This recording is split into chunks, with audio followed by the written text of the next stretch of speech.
Hey there. Oh, she's stapling away. Yes. I am. Already working hard. Trying. Often there are breezes that come in and blow papers everywhere. So That's right. You got to maintain Jeez. your work in an organized fashion. You don't want a stiff old breeze to come on in here and rustle your papers, Terry. So stapling is a good move. Maybe you want to go out and get some paperweights. I can draw the some smiley stiff faces breeze on some rocks for you. comes in as soon here as we go, here we go. Hotshot Scott. I knew it. God, I saw that coming a mile away. Oh, did you? So you're saying he's the equivalent of a hot bag of wind. Is that right? His weight just brings in the whole weight. Wow. Then, of course, this doesn't help. No, it doesn't. No, I'm thinking more like this. You're right. That's the one I like. Woo! Got I don't blown like over. the other one. It's gross. That Wow. one's not gross. No, that one's not That one I gross. love. That one I can't get enough of. Yeah. This one's gross. Right, this one, I just can't get enough of. That's right.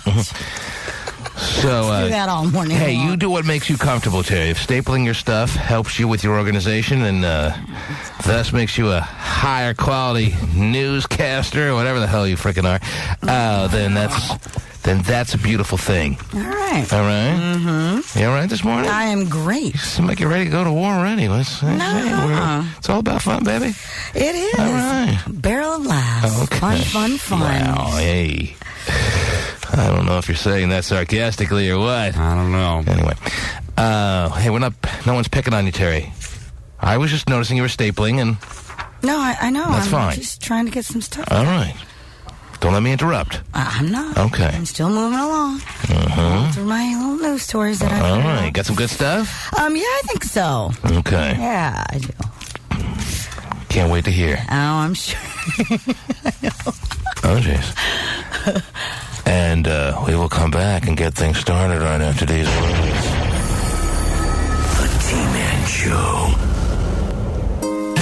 Here's baby Suri speaking. Mom Katie Holmes says that's real. Right. She says something new every day. Oh, that's right. Katie stars in Mad Money with Queen Latifah and Diane Keaton out Friday. She tells Giancarlo Suri is unstoppable. She repeats everything. Oh, well, then that's good. They Yeah, could have gotten a parrot instead of a child. Sounds like this. She repeats everything, Terry. Yes. That makes her unstoppable? Yeah, I guess so. All right. Unstoppable. This is a special child. Yes, she is. Already out of the box as far as just breaking away from your typical childlike ways at this time in a life, Terry. Right. She's talking. She's repeating everything. Yeah. Huh. And they're amazed. They don't know how to explain this. Anyway, Really? it's very exciting for Tom Cruise. I thought you mentioned you may have some Tom Cruise of your own there. Do you want to share that with us at yeah, this time? It'll tie in nicely to this little bit of audio, Terry. That's how we do it in the business. Yes. Well, there is an Mark that down there, Vincent. Yeah, right. An unauthorized biography by a gentleman by the name of Andrew Morton, who is claiming that Tom Cruise is not the biological father of Suri Cruise. No. I heard about that. It's the Yeah. frozen sperm of L. Ron Hubbard, Terry. Yeah, The founder of Scientology. That's what some people are saying, Terry. right. Don't laugh. Right. No, you're right. Tom Cruise is not the biological father of Suri. It is, in fact, Yeah. the dying wish of the Messiah of Scientology.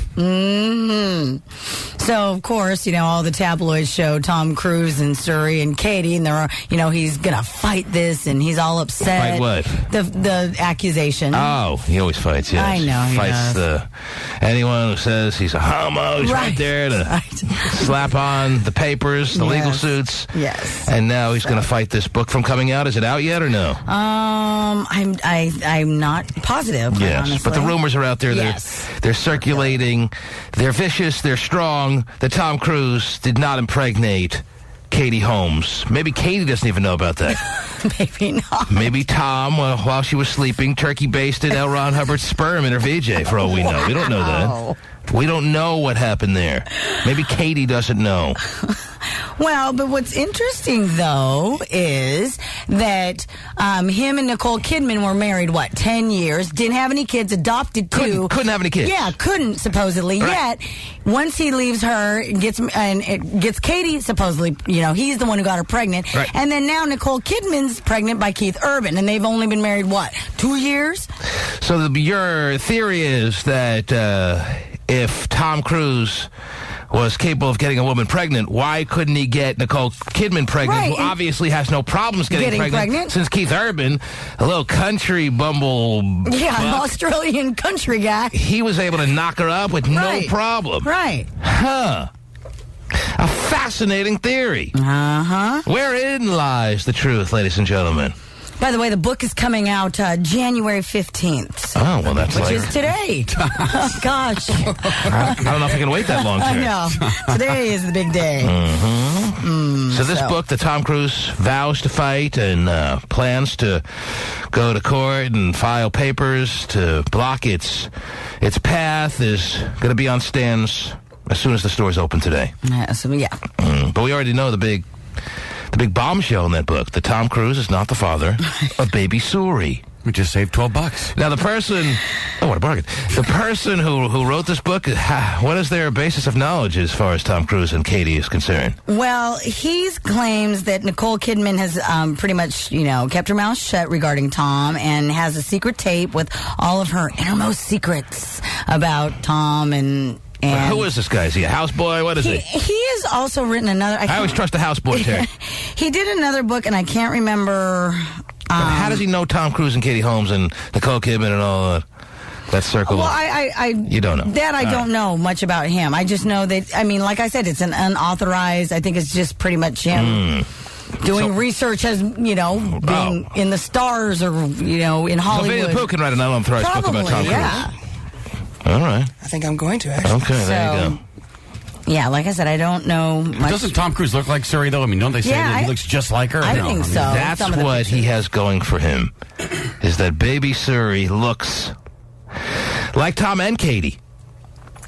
If it wasn't for that, everyone would be all over the L. Ron Hubbard theory. Right. Because the thing you threw out at us makes sense. Why couldn't Tom knock up Nicole Kidman? Obviously, they wanted kids. Yeah. Yeah, they adopted two. And the big thing was that she couldn't get pregnant. There was some pregnancy issues there. Well, maybe their chemistry, his sperm combined with her egg, Terry, made mush. Okay. Then all of a sudden, here comes Keith Urban drizzling on her egg, Terry. And everything works out fine. Maybe it's just a certain body chemistry situation that doesn't work out within some people, and yet it does in others. I don't know. I'm not a fertility expert. Right. But you are. Right. You have really shattered many a record when it comes to the world of fertility, Terry. Sure. So I have to defer to you. I have to turn to you and find out if that makes sense in any capacity, Terry. Can a man be fertile, a woman be fertile, yet they get together and they're not able to fertilize, and then they drift apart and they go to other partners and bing, bang, boom, no problems at all. It's like they were the most fertile people in the world, and yet when they were together, even though they're very fertile people, they were not able to reproduce. Is that possible? I guess it is. The answer is no! There's no reason two fertile people can't fertilize. Also, a little more information regarding your little Andrew Morton. He did the Princess He opened a Diana. steakhouse? No, he did biographies of Princess Diana I and see. Monica So Lewinsky, and did an unauthorized biography of Madonna. So he's just basically in the world of writing biographies and not getting people's permission to do so. And now he's writing a biography on Tom Cruise and his life and times. And he's going to suggest that Tom Cruise is not the father of baby Suri. Right. I said not the father of baby Suri.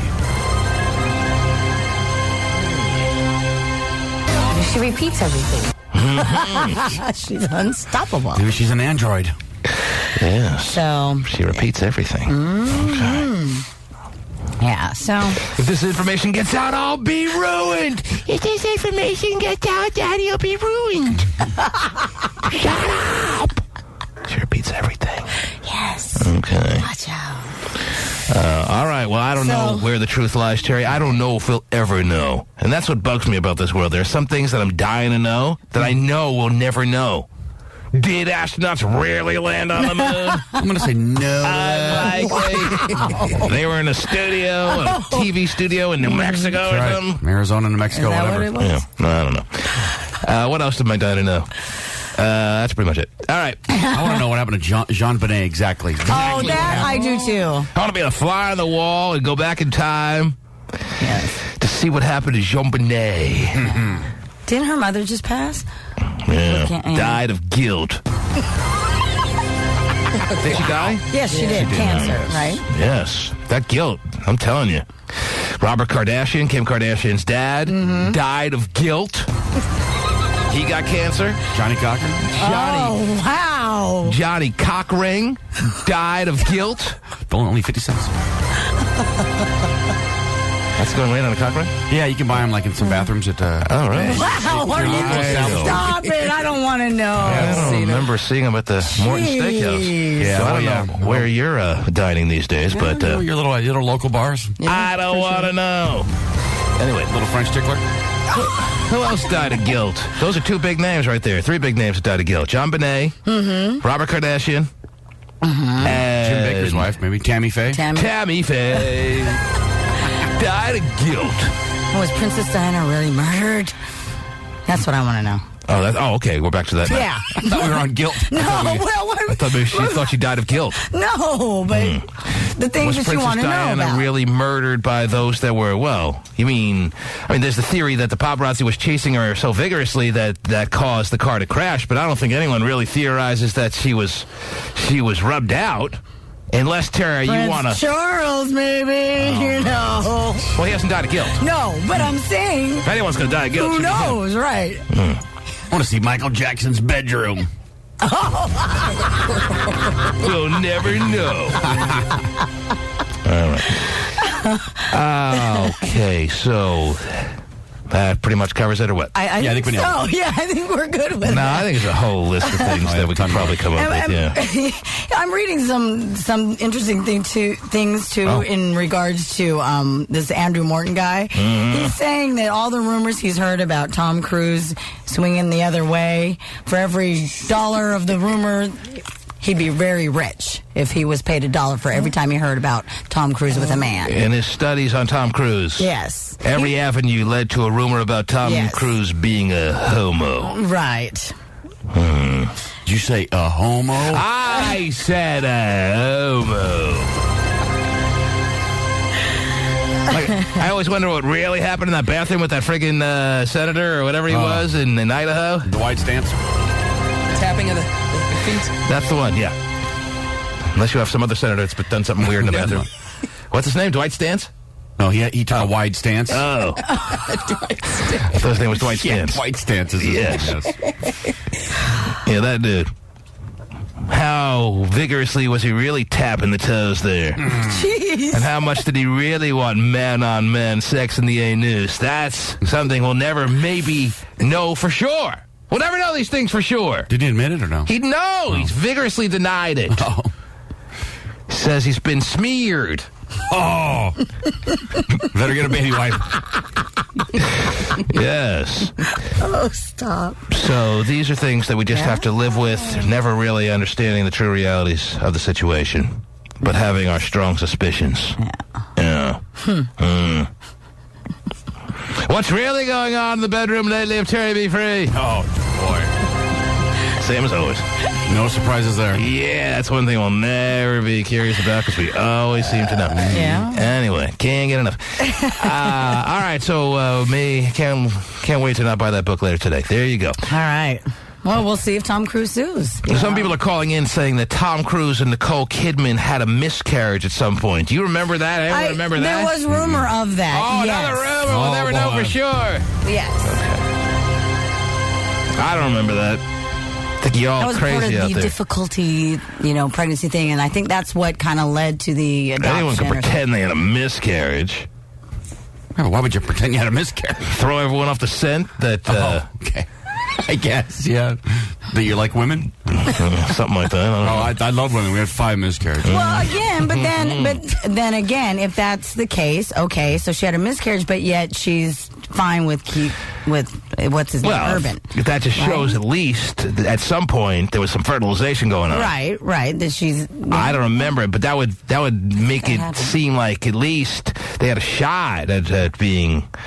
Tom Cruise was a person who was able to fertilize. You know what I'm saying? Yes. If he could get her pregnant and then she miscarried, well, that just gives more credibility to him being able to impregnate Katie Holmes, thereby ruining the theory that the baby Surrey is really a frozen, actually thought out version of L. Ron Hubbard's sperm. Because I believe it. It's more fun to believe that. Yeah, it's pretty cool. And I look for the fun aspects of life, Terry, as you know. It's like Rosemary's Baby, if you ever saw that movie. 1-866-663-T-Man. Didn't see that one. 1-866. I've heard of the title, though. Little devil spawn. 663-T-Man is the number to call. Let me go to Mario in San Jose to start today off. Yes, Mario. What can I do for you, sir? I just want to say I saw T-Man. Yes. You saw me where? San Francisco? Yes. You saw me in San Francisco? Yes. All right. And how was that for you? I'm sorry? How was that for you? Was it quite a thrill or what? A little. A little? Yeah. Oh, okay. That's And I about also right. want to say I saw Juno. Oh. Oh, wow, too. Not as big a thrill as seeing T-Man, I imagine. Obviously. And how'd you like Juno? That was a really good movie. Mm-hmm. I agree. What was that? I said I agree. And if I saw you in person, I'd be saying that to your face. So next time you see me, you can come up and say hi, and we'll discuss the Juno storyline and where we think it really hit the heights. All right? Okay. Okay, ma'am. Bye. Thanks for checking in, Mario. Okay. Take care. All right. A lot of people in downtown San Francisco, Terry. Uh-huh. But I obviously stand out in the crowd, you know. Oh, yeah. Yeah. Mm-hmm. Elaine, you're on the air. Me? Yes. Are you Elaine, or? That's me. Oh, okay. Hi, how are you? Pretty good. What's going on? Well, something's been going on supposedly for a year. I've been noticing, like, whenever I become attracted to somebody or think about somebody, you're saying affiliations to that person on the show. So you think I'm tapped into your brainwaves in some sense, and that's got you a little concerned I don't know. about who I am, really, and why I'm in your life. I don't know if, like, somebody's calling you and stalking me through your station.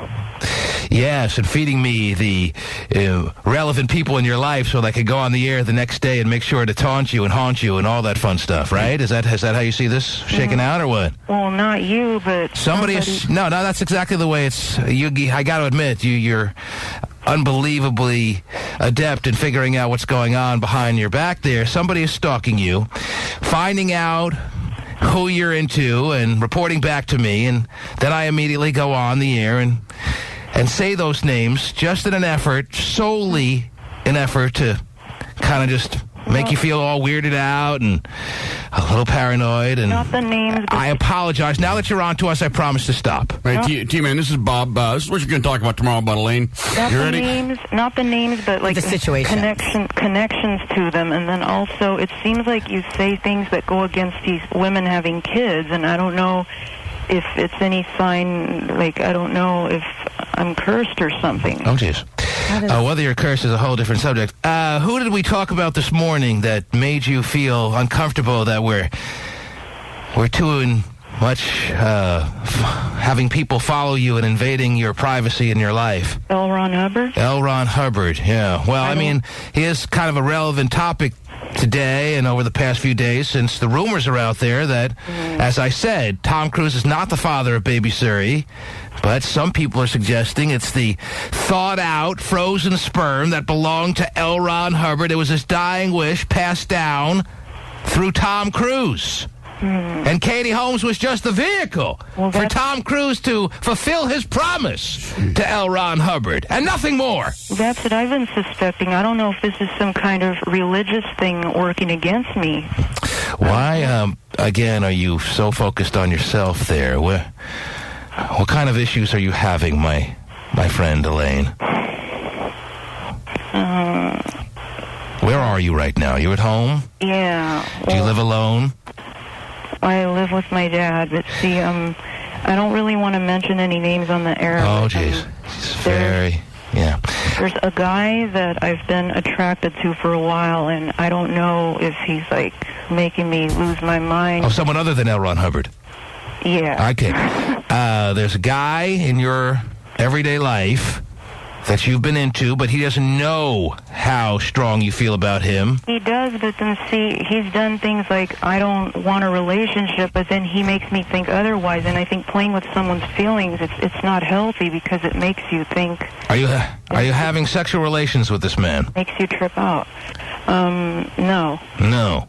So what could he be doing that's that big a deal, that's leading you on, that's making you feel like he's into you, and then when it comes down to it, he says he's really not into any kind of relationship? I mean, the only guys that really are motivated to play that game are the ones that want to, throw you a bone and make you think that, eventually we'll be in a relationship just so they can have sex with you. What is his motivation if it's not to have sex with you? I don't know, because it hasn't just happened with this guy, but it's happened with other guys, and some of these guys have been taken or married, too. They've been taken or married. So why are you even getting yourself in a position where you can get emotionally involved with married men? Because sometimes I don't know that they're married, but I find out later, or they lie about it. So they're so into you that they withhold that information, they hide it to make sure they can get you good and entrenched in them before you find out. Yeah, but then the girl... That's how badly they want you. Well, some of them, because they say that they're not with anybody, and the girl tells me otherwise. Elaine, is this your first time calling the program? It is the first time. I'm glad. Now, you don't sound like the youngest woman in the world, no offense, and you said you're living with your dad. So how old are you, just so we know? I'm 27, but I'm probably going to move out this year. 27, and you feel like it's time maybe to get out on your own? Yeah. I'm not so sure about that. I think you may need someone, looking after you a little bit. And if you live on your own, you may really slip off the deep end here, Elaine. I mean, you have some thoughts that are a little concerning to me and maybe some others listening, and I know they are to yourself too. So, are you sure you're capable of living on your own and being a true functional, for lack of a better word, normal person? Yeah, I am sure. Okay. I'm writing this all down so we can use it against her tomorrow on the air. Mm-hmm. Well, But again, you feel like people are following you, Elaine. You think people are gathering information about you just to kind of drive you batty. That's what you originally suggested. Is that something you're sticking by, Elaine? Is that what you really feel, that people are following you? No. What? Well, that's what you said, Elaine. You even made a pseudo accusation that I was behind the whole scheme of having you followed. Well, maybe by one person. I don't know about people. Oh, okay. So that's where I never said people, T-Man. Yeah. You think I have one person. You think I have some private investigator following you, or somebody does out there. You feel like you're being followed to some extent. Why do you have to insult me? I'm just trying to talk to you about I'm just going over what you have said already. I'm not. If your own words insult you, that's your problem. Don't put it on me, Elaine. Oh.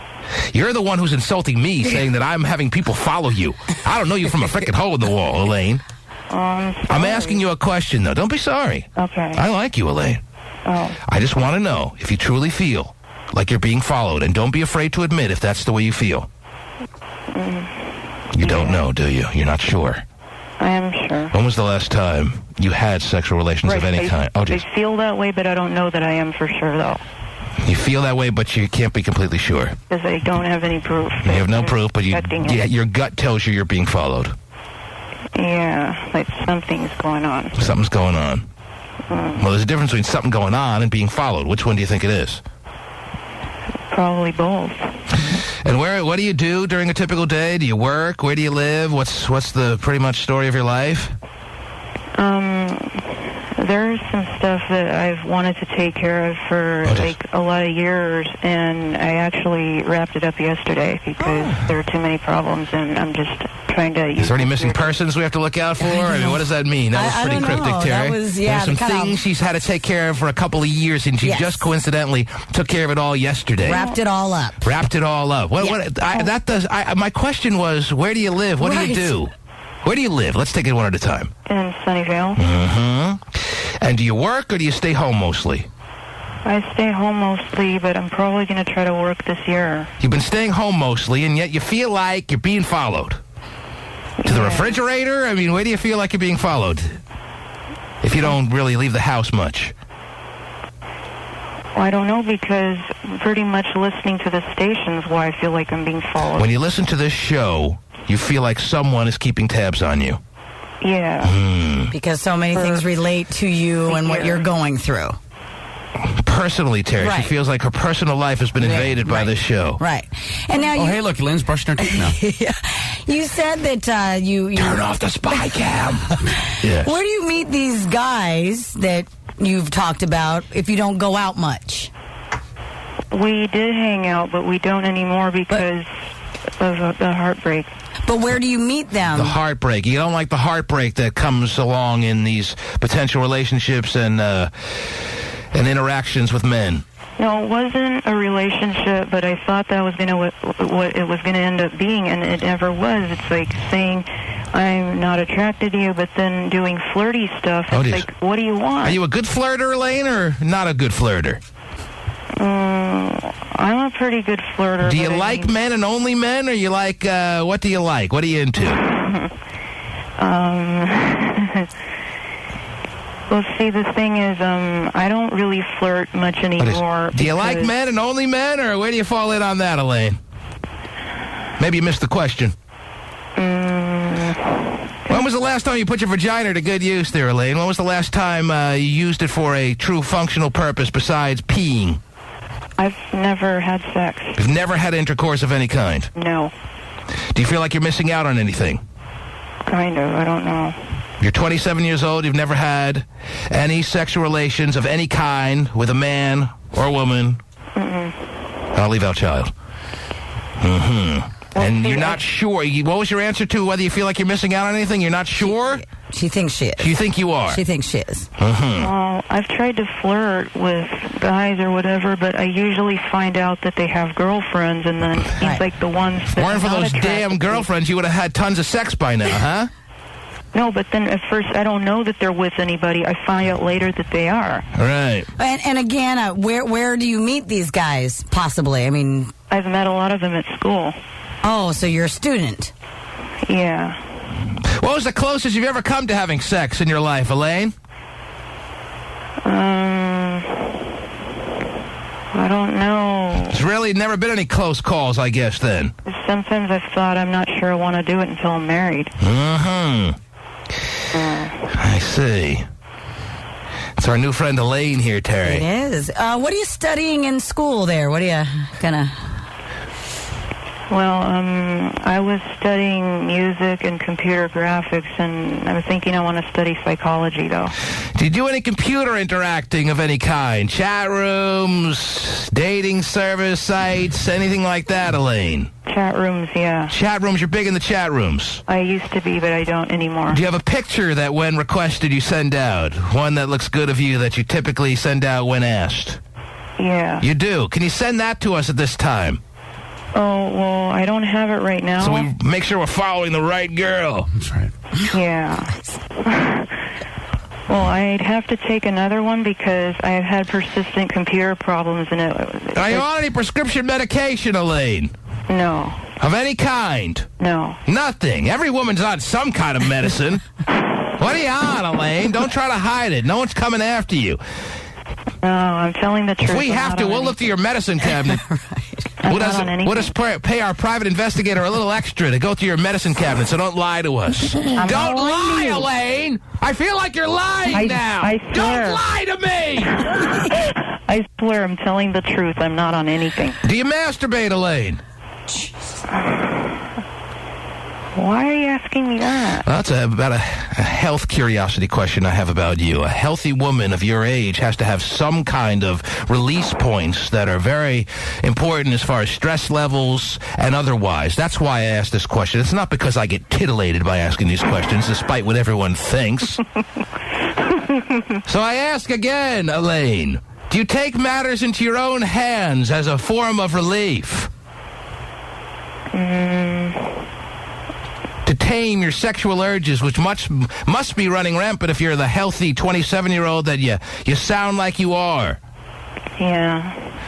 Was that a yeah to my first question or acknowledgement to my second statement? Yeah, so just acknowledging what you said. So the answer is yes, you do that, huh?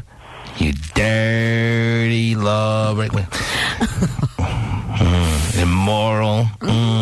Probably probably going straight to hell. Elaine shouldn't be doing that. Oh, that's so bad. You go blind. Anyway. That's why Pasty wears glasses. Barely see. Blind as a bat. Anyway. Elaine. Do you have any questions for us? I mean, you did call the program. We didn't call you. Is there anything we can do for you at this time? This was just a meet and greet, a new caller out there kind of moment for us? Well... Do you still feel like we're following you, Elaine, or you realize now that that's kind of a preposterous statement to make? No, not you guys, but I mean... Like, somebody's following you. Yeah. Who do you think might be following you? You've never really had a relationship in your life for anyone to be motivated to follow you. Oh, maybe the guy I was pursuing. I don't know, because I've noticed it. There's a guy pursuing you. No, the guy she was pursuing. Oh, you were pursuing a guy. Now, when you pursue a guy, how aggressive do you get? I mean, hatchet, what are we talking here? Do you just send him cards? Do you little notes in his office mailbox? Oh, geez. What kind of pursuit are you capable of? I get the sense that you sound pretty timid on the phone line, and I don't know if you tend to get aggressive in other areas of your life, but I don't see you as really the aggressive type when you're pursuing a guy. What do you do? You said you were pursuing this guy. What did that mean? Well, see, I don't like to come on too strong when I first meet somebody because I'm afraid I'm going to scare them off. So, I mean, I basically like to play it cool and act like his friend first, and basically, like, just do kind of subtle, flirty things for... What would be subtle and flirty? Attention, you know? What do you do that is flirty types but subtle behavior? What do you do? Laugh at his stupid joke while brushing him on the shoulder? Well, what are we talking about here? Well, at first it's like looking tongue in his ear? What? Looking at him and then looking away, smiling or winking at him or something. He made us think you have a twitch of some sort. If you look away smiling, he's not going to see it. How's he going to know? Right. Yeah. While giving him that subtle wink. I mean, like when he's looking my direction, I look away smiling. And then give him that subtle wink that says nothing but very clearly, my VJ is open for business. Yeah. Yeah. Who usually makes the first move after something like that? Usually I end up making the first move because usually the guys that I'm not attracted to are the ones that ask me the first day that they meet me, and I don't like it when guys do that. It's like I like to just see some chemistry. What do you look like, Elaine? Like how we act. Wait, what? What do you look like? Height, weight, hair color, eye color? Can you give me all that fun stuff? I have all those. I have dark hair. Oh, that's hot, yeah. Oh, no. Maybe I shouldn't tell you. I know. Go ahead. I have long dark hair. Right? Like long dark hair, yes. She has a long dark hair. And tan. Just picture one on top of her bald head. And a tan skin. A tan skin? Yeah. All right. And I'm like 5'5", and I weigh 135. All right, so there's no issues there of any sort. All sounds like it's working well together, right? Yeah. And again, there's nothing else we can do for you aside from assuring you that we're not following you, Elaine? I mean, we could start following you if it makes you happy. No. Oh, okay. All right. Deep down, she kind of likes it a little bit. Elaine? Yeah. I'm glad you called. I'm really not sure why you called, but that's never been an issue with me as far as this program. Anyone can call for no reason, any reason, whatever the reason. You know what I'm saying? Yeah. All right. Have a great day with your dad there in the house or wherever you live, right? Yeah. Okay. You sound a little down now. Not fulfilled still. Elaine, I spent a serious amount of time with you on the phone lines here. I almost feel like you're feeling let down here. What can I do for you? Yeah, what are we missing? I guess I'm feeling let down because I don't know if moving is going to make the What's the problem? You haven't said what the problem is. Moving will make what problem go away? Oh, if there's no problem, if I'm thinking there's one, I don't know if we'll not think there's one. Have you ever been under any psychiatric care there, Elaine? No. No. Nothing to be ashamed of there. I've seen a shrink at times in my life when I desperately need it, like, right now. Where's he at, Terry? Would your father be upset if you moved out? I don't know. Has your father or any family member ever done things to you that may be deemed a tad inappropriate?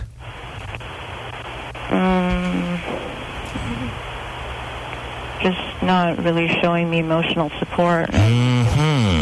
So there's been a void of emotional support towards Elaine through her life. Is that a fair comment?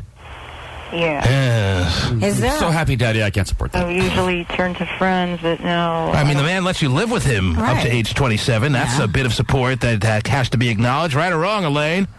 Yeah. My dad was trying to chuck me out of the house by age 18.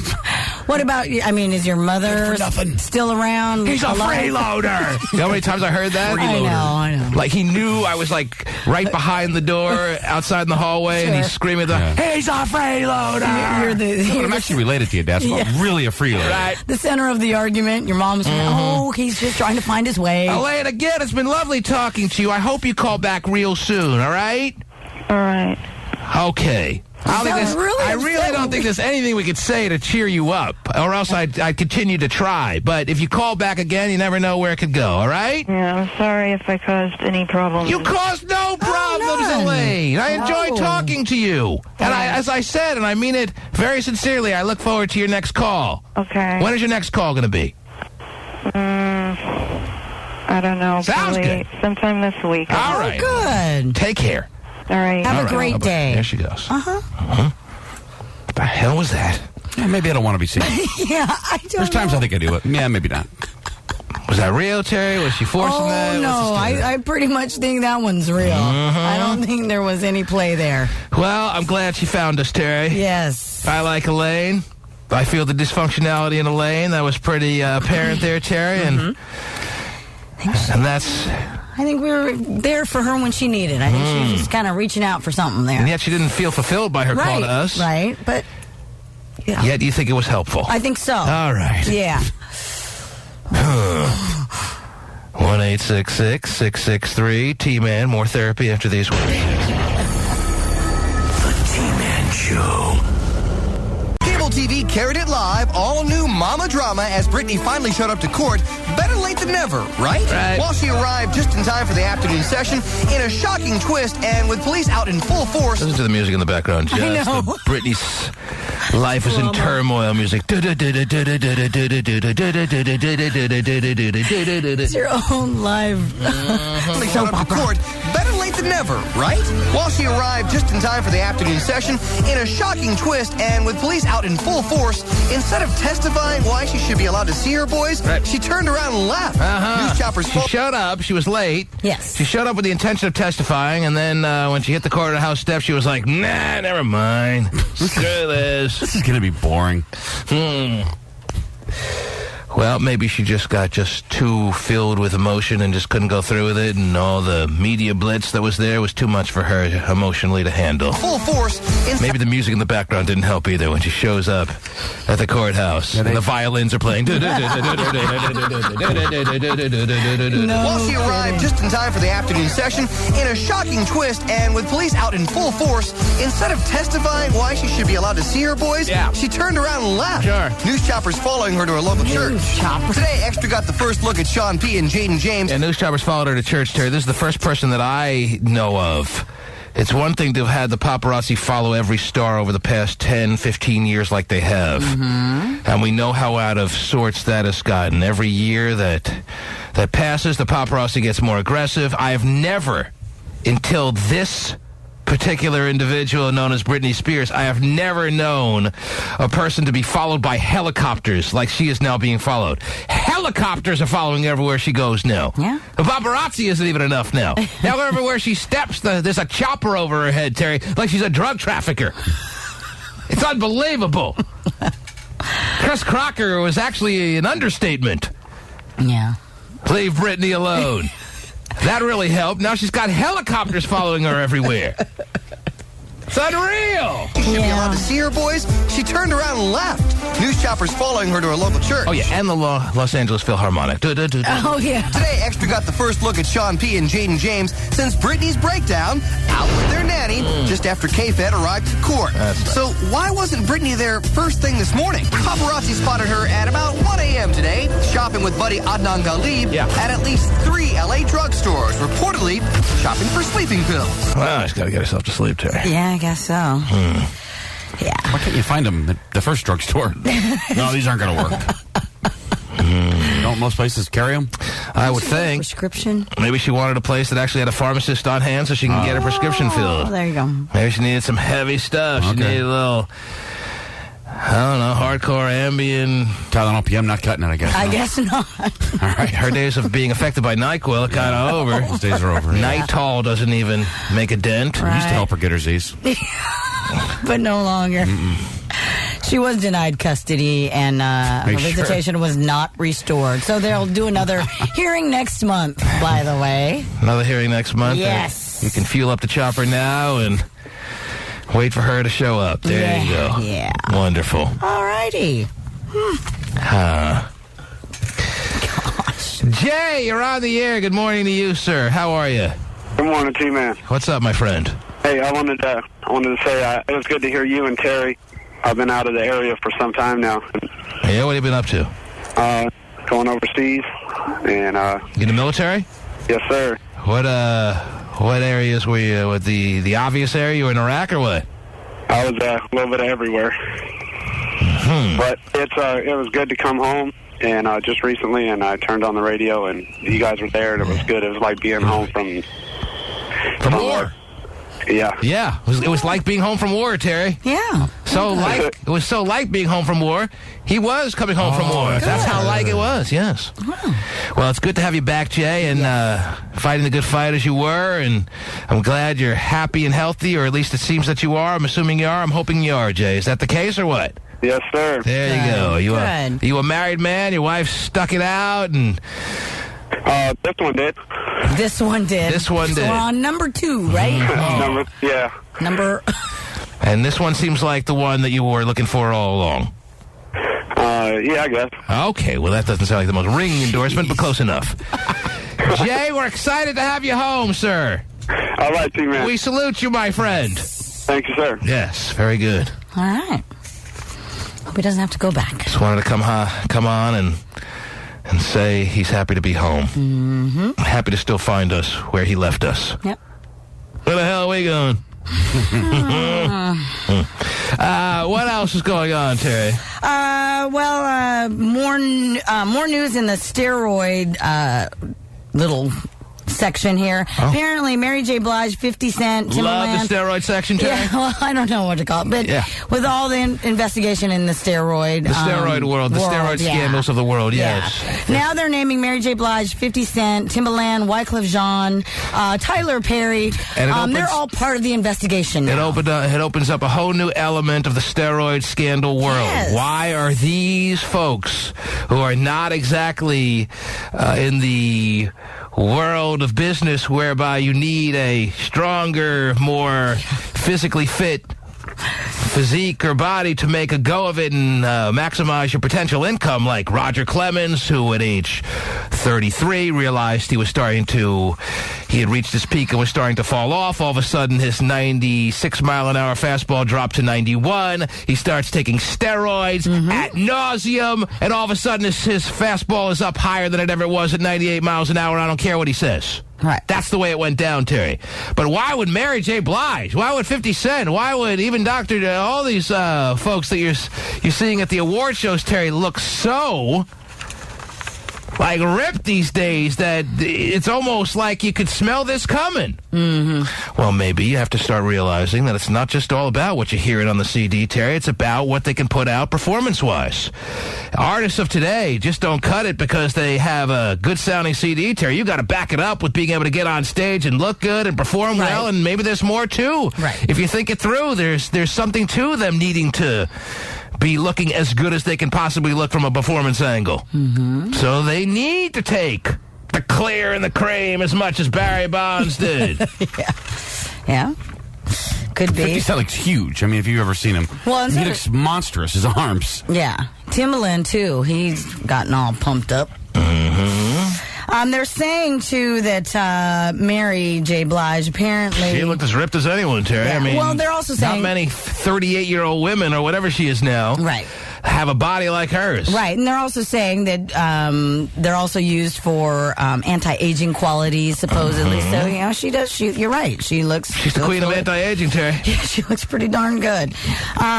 one of the names that Mary J's shipments were sent under were Marlo Stanfield, who is a drug lord on the Wire series on HBO. The Wire. A lot of people love that show. Oh, it's a great show. Oh, you watch that show? Yes. I've never. One of my favorites. And then 50 Cent allegedly received a shipment under the name of Michael Jordan. That's back nice. in 2000. I know. Yeah, back sure, in MJ's very appreciative of that. Yeah, so we'll see how this all plays out. Okay. Yeah, but pretty interesting. Steroids are not just for the athletes of the world anymore. I guess not. Maybe you out there. Yes, you, the CPA. With April 15th quickly approaching. Maybe to get a leg up on the competition, you need to start right now. We should do a cycle just for the hell of it. What do you say? Just give it a shot, everyone on the show. That's okay. Well, maybe I already have. A little safer than it used to be, you know? I'm a performance-enhancing radio host. Yeah, I need to be beefed up. That's why we can't be touched, Terry. That's been the secret all along.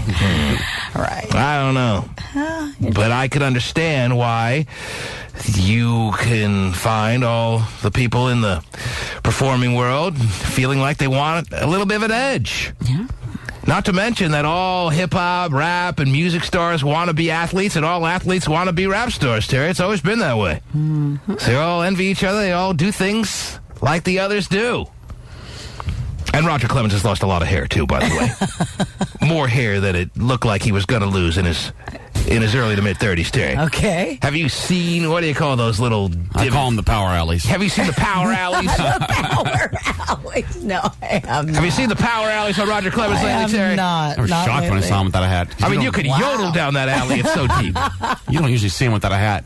You forget, he's really losing it. Jeez. It's all natural, though. That's right. Yeah. He's never done anything wrong. What else? What else is going on? Also, according to MediaTakeout.com. It's our new favorite, yeah. I know. There's a sex tape featuring New York from, I Love New York. Oh, yes. So, hopefully... I saw a clip of it, Terry. Yeah? Can't confirm that it's her. Right. Certainly can't dispute that it's her, Terry. Certainly looks a lot like her. And she, let me tell you, does not let anyone down as far as her sexual performance is concerned. At least didn't let me down. Okay. Made me want her that much more. I'll tell you that right now. Looks good. With her big freaking tiggies. Are you Oh, kidding? man. And she does not know how to wear them, by the way. Doesn't know how to wear them? I mean, she already had big boobs anyway, right? Yes. And her now in her last little episode of I Love New York, she's always pushing them together, and it just doesn't look right. You don't for you. need to. I mean, you got them. Maybe you don't need to because you have the biggest breast known to man. But when they're shoved all the way up to your chin, Yeah. wear the right stuff. Okay. Anyway, the story behind... I will show you if you haven't seen the... No, I haven't seen it yet. You haven't seen it yet? No. All right. Where can we find it? What is it on that we looked at? I can't remember. Some hack site. We'll find it during the break, Terry. All right, and I can... Make sure you tell us that that's not New York. Well, the story is that she met this guy at a Miami... we don't know who the guy is. Yeah, okay. It ain't Boston. Not TaylorMade either. She met this guy at a Miami club a few months ago. It is a driver, but it ain't TaylorMade.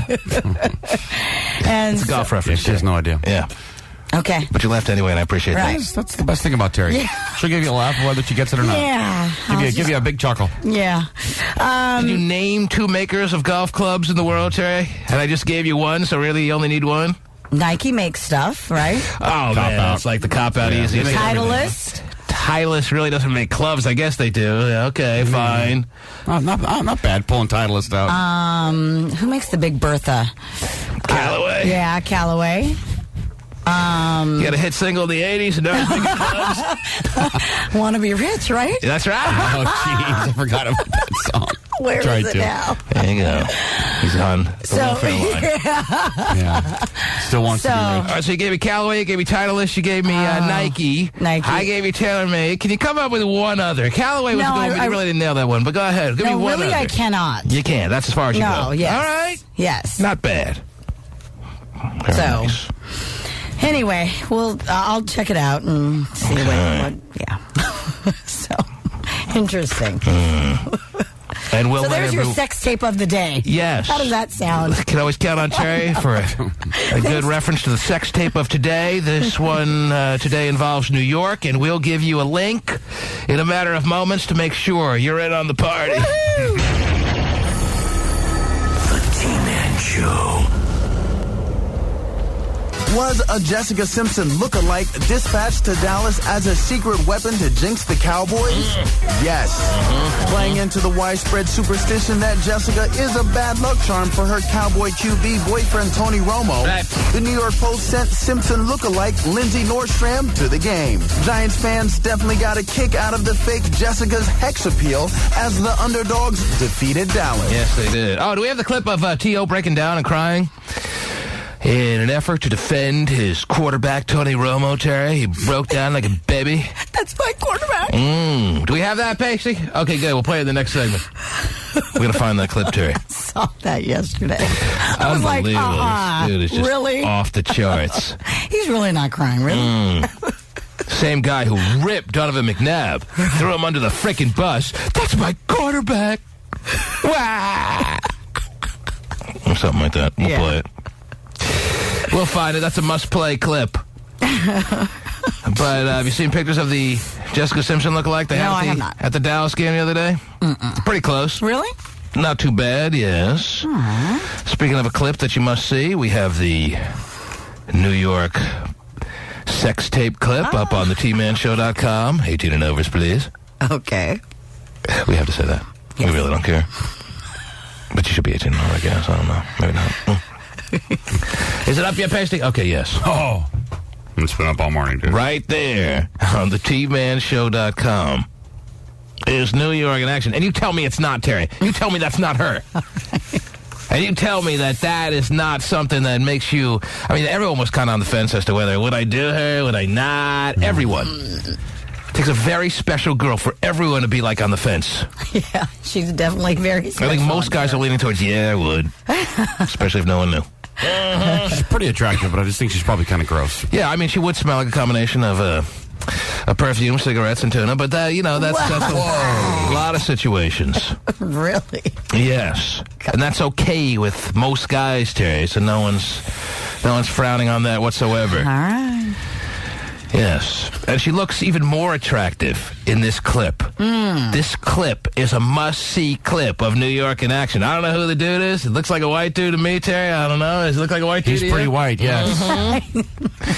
But he must be loving life the way she's going after things, Terry. Okay. I mean, I'm not suggesting, I don't want to build it up too much. It's not like it's the most outrageous sex clip you're ever going to see, but it's a lot better than One Night in Paris. I'll tell you that right now. She's definitely a horny chick. Yes. She talks about it a lot looks on like the she's show. loving it. She looks like she's good at what she's doing. Sure. She looks like what you want in your sexual experience at any point in your life. Okay. All right? Yes. Have you seen the clip yet, Terry? Have you Not seen the yet, clip? no.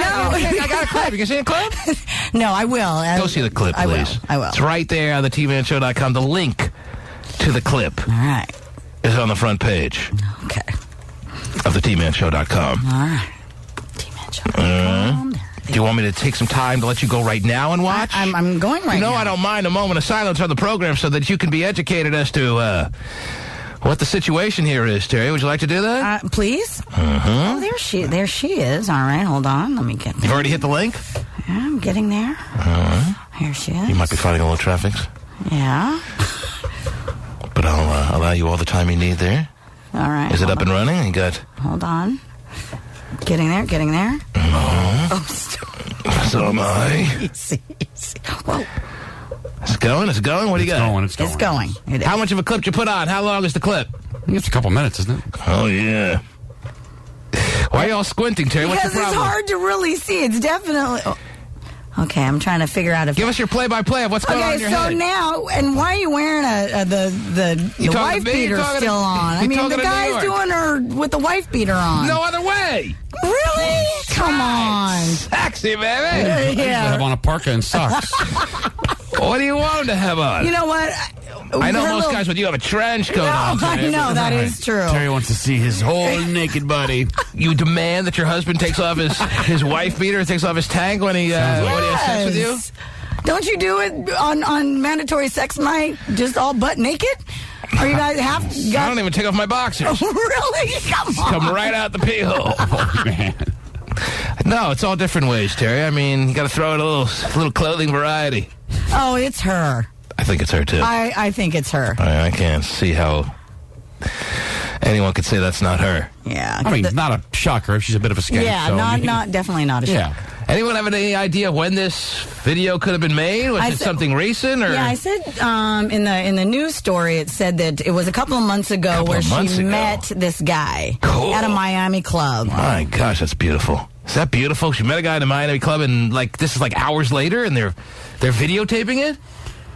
Or she had met him in a few days later, or a few weeks later? I don't think she's a tough customer. I think you can make that happen that night. I understand that, but the video camera part is the interesting aspect of this. Sure he was all ready to go. Yeah. So you're thinking he taped this outside of her knowledge? He's done that many a time.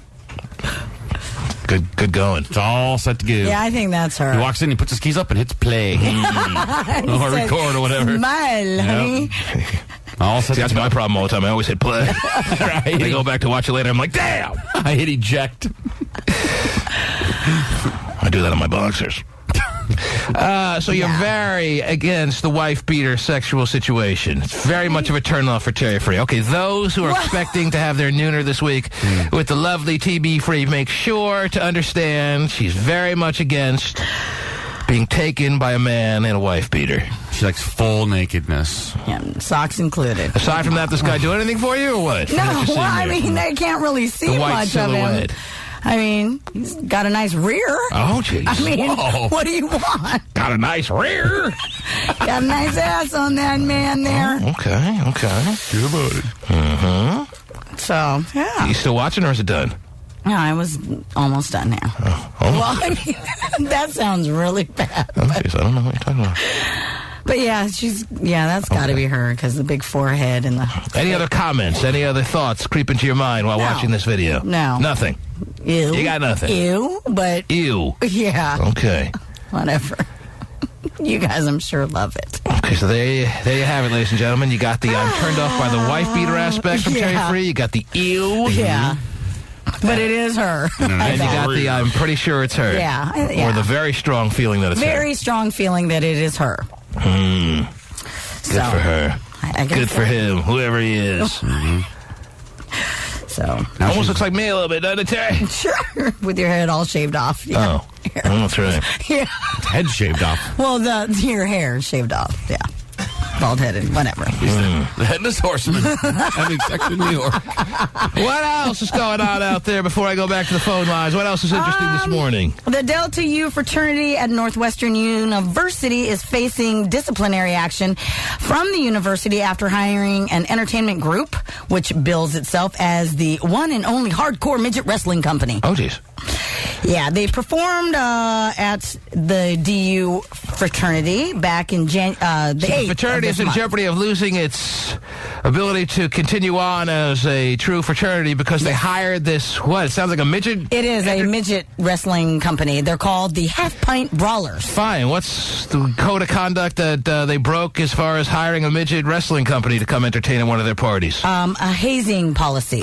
They're not. Somehow we're in hazing. This company is in the yellow pages. This company is advertising somewhere. This company is out there ready to be hired. Who are they hurting? I'm just telling you that Northwestern, apparently, that's what they're saying. They violated the hazing policy. They didn't go to some midget coffee clutch, put guns to these dudes' heads, and make them perform, did they?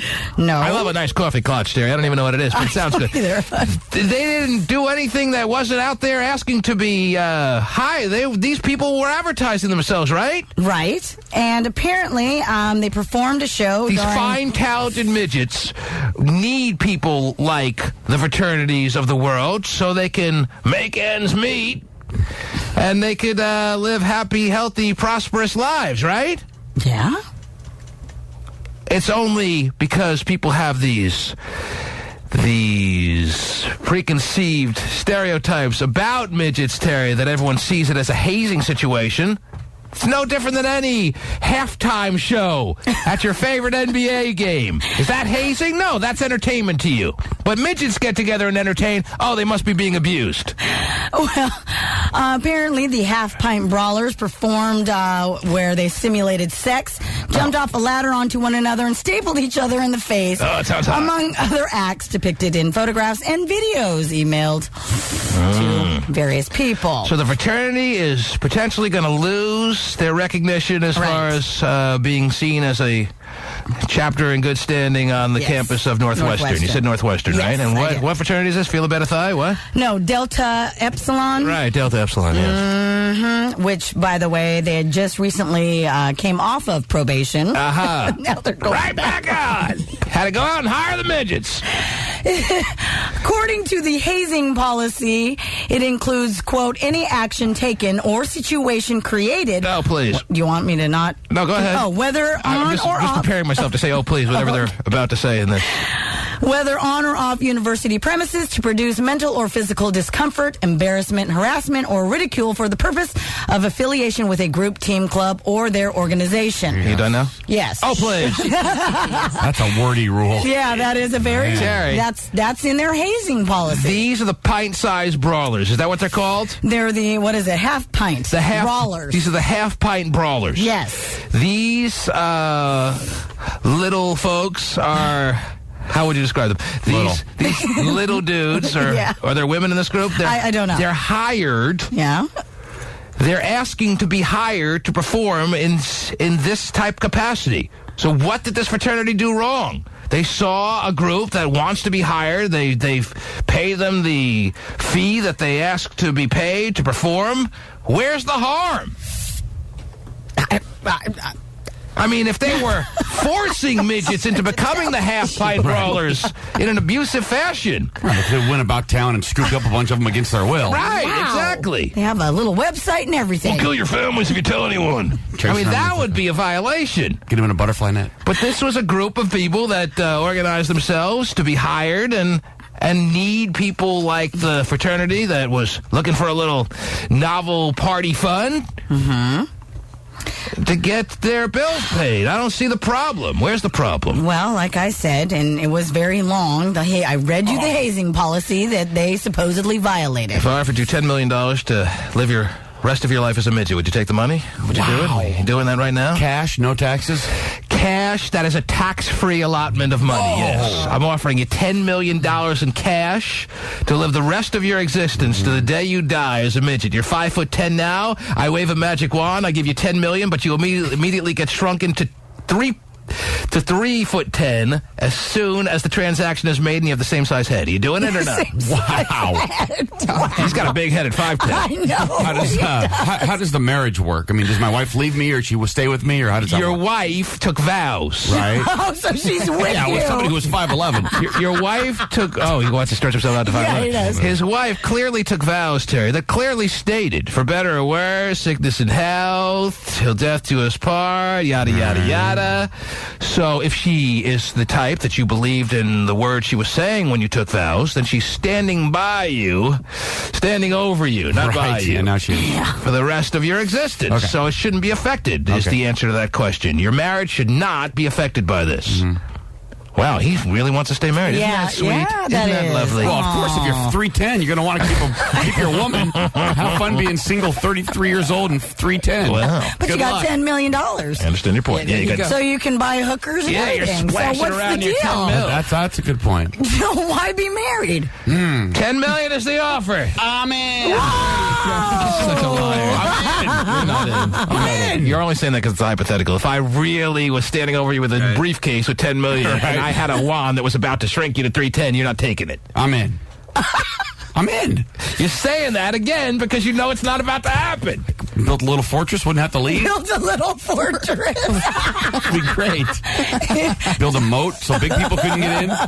This is why you get $10 million, because you want to leave. You want to be seen around town with all your newfound cash. Yeah, I want to be a Recluse. By the way, $10 million in cash, tax-free. That's the equivalent of like a good 17 million lottery winnings, Terry. Yeah. Okay. And then some. Yeah. Nice little pull there. Yeah. I'm in. So would you be at 310? Oh, yeah. Nice little pull. Join a little person's hoops league and find all kinds of activities. You're not doing it. By the way, Vinnie the Pooh, I have to shrink you about what, a good 4 inches there? Wow. For the same amount of cash? Like, no question. Do you take the money? $10 million is the going rate? No question. On living the rest of your life as a midget? Yes. As a midgeye? Of course. I wouldn't even have to second question. Like, no way. Whatever. No, you guys are so full of it. You guys are such liars. Try it. That's what you are. But you try it. Yeah, okay. Yeah, pull the money out. That's exactly my point. He knows I can't try it, Terry. You can believe me over him, though. I mean, I'm already married. I mean, if she's going to stay with me, I'm in. What's the difference? But again, why? All right, what if your wife says, hi, I didn't sign up for this?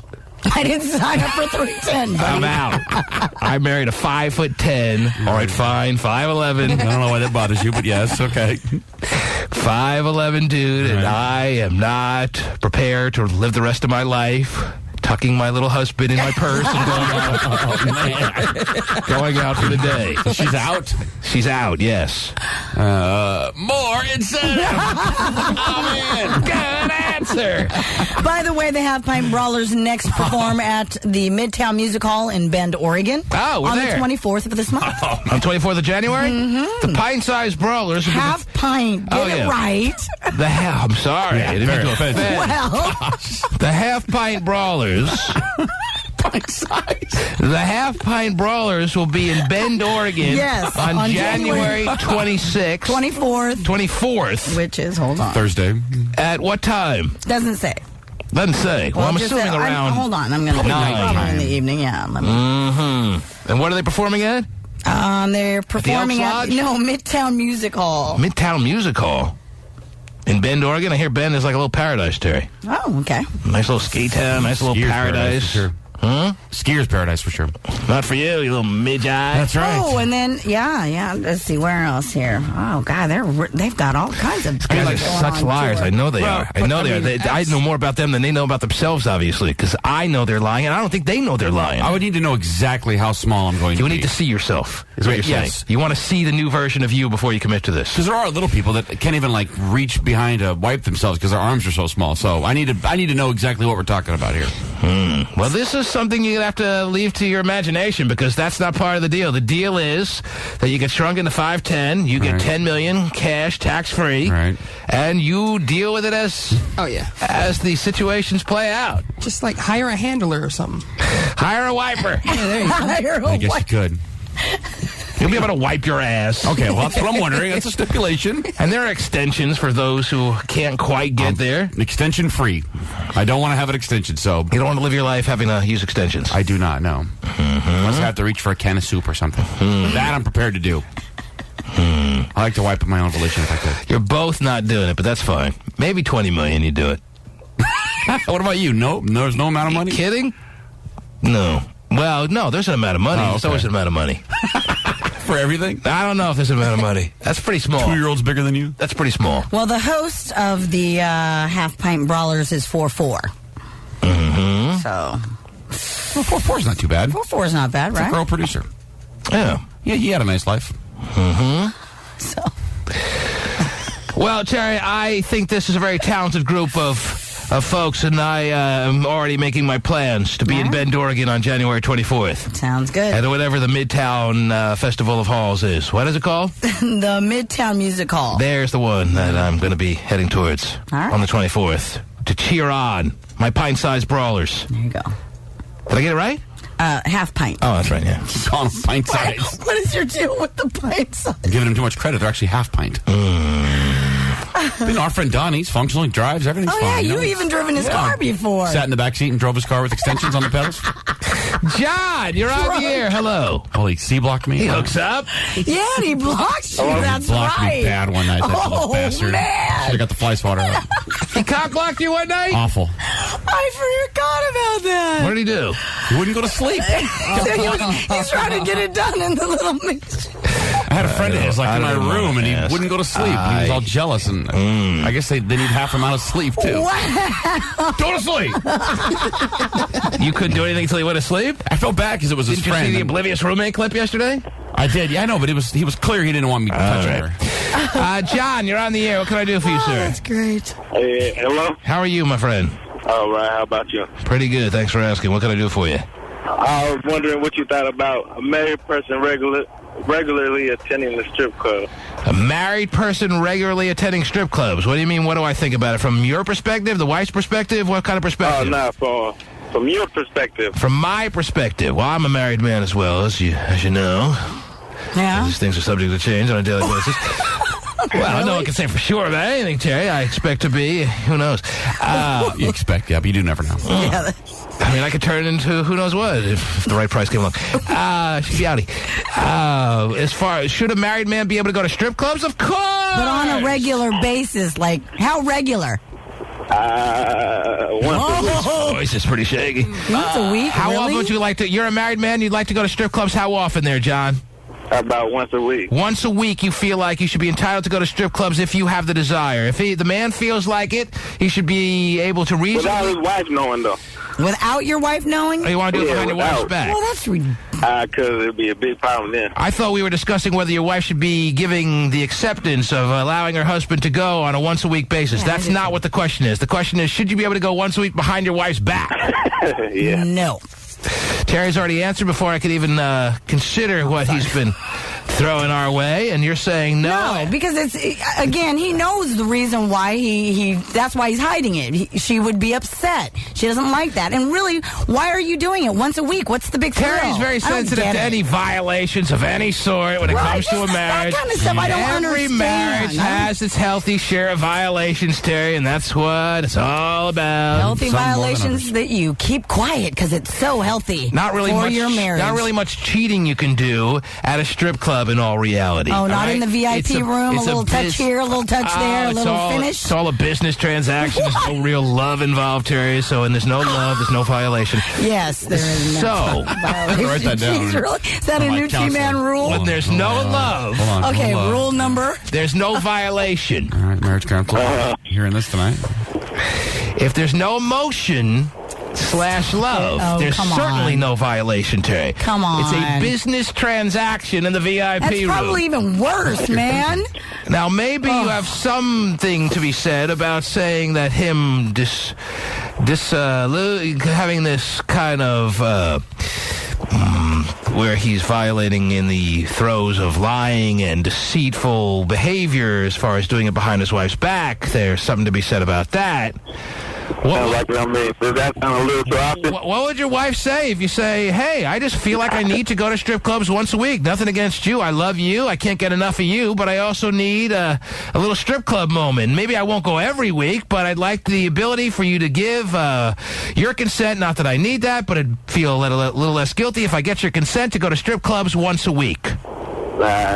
She would not be very happy at all. That wouldn't sit very well with her. No. Well, that's pretty selfish. No, it's not. It's not a big request. He may not act on it, Terry. He probably, especially if he gets her consent, all of a sudden, there goes the taboo little aspect of it. So you'd probably find that as time goes by, he may go once a year even. But what is, again, why? Why is it so necessary for you once a week? What is it? Maybe that's what I don't understand. It's addictive. I don't get it. Going drinking and saying something different. You can do that just at a club without watching some woman take her clothes off. Right? You can get your drink on at a club. And so if he went to a club behind his wife's back, is that any better? If he went to a club... it'd be all right for me to go to a club. Right. If he went to a club and didn't tell his wife he was going, if he lied about where he was going, if he said he was going to a church meeting and he was going to a club where it's totally Meat Market City and he didn't tell his wife about it, is that okay? No, it's not. But understand why he's going... That's what I'm asking. Why a strip club? A lot more emotional cheating could go on. A lot more physical cheating could go on there than at a business transaction-oriented place like a strip club. Gee, after the stripper gets off work, parking lot action, I don't know, maybe. That's, you make it like that's so easy to make happen. You are not dialed in, my friend. But if he's a regular... If you got enough of a wad, Terry. If he's a regular, I'm sure he's gotten to know some of these girls or waitresses. So why not strike up a friendly relationship that turns into something else? You're right. It's just as bad as going to a regular club without so don't your make it wife's like that's knowledge. Okay. You're the one who's saying that was okay. But his reason is ridiculous. All right, maybe you're not prepared to be married, is what Tari's suggesting. I don't know if you're ready to be completely tied down like a marriage pretty much stipulates in some sense that you are, John. If you need to do these things behind your wife's back, that kind of illustrates maybe a need for you to be more independent than a marriage allows you to be. You know what I'm saying? Yeah, I hear what you're saying. So our advice is get divorced. Thanks for the call. Wow. There you have it. 1-866-663. Then he won't want to go to strip clubs. Who am I being deceitful towards if I'm single and going to strip clubs? I'm just a loser then. See these older single guys in strip clubs? Losers. 1-866-663. T-Man back after these words. The T-Man Show. You can talk about the vacation, and if you do that, it's really unfair. Yeah, here's Terrell Owens, Terry, yesterday. Less than 24 hours after their very disappointing loss, letting all the fans of America's team down flat, Terry. This was Terrell Owens addressing the media as it pertains to that, as I said, very disappointing defeat at the hands of the New York Giants. Ready to hear from Terrell Owens? Ready to hear his comments? Here we go. And he's defending his apparent best friend and quarterback, Tony Romo. You can talk about the vacation, and if you do that, it's really unfair. It's really unfair. It's my team. It's my quarterback. And if you guys do that, man, it's unfair. We lost as a team. What's wrong with this dude? Don't know. We lost the team.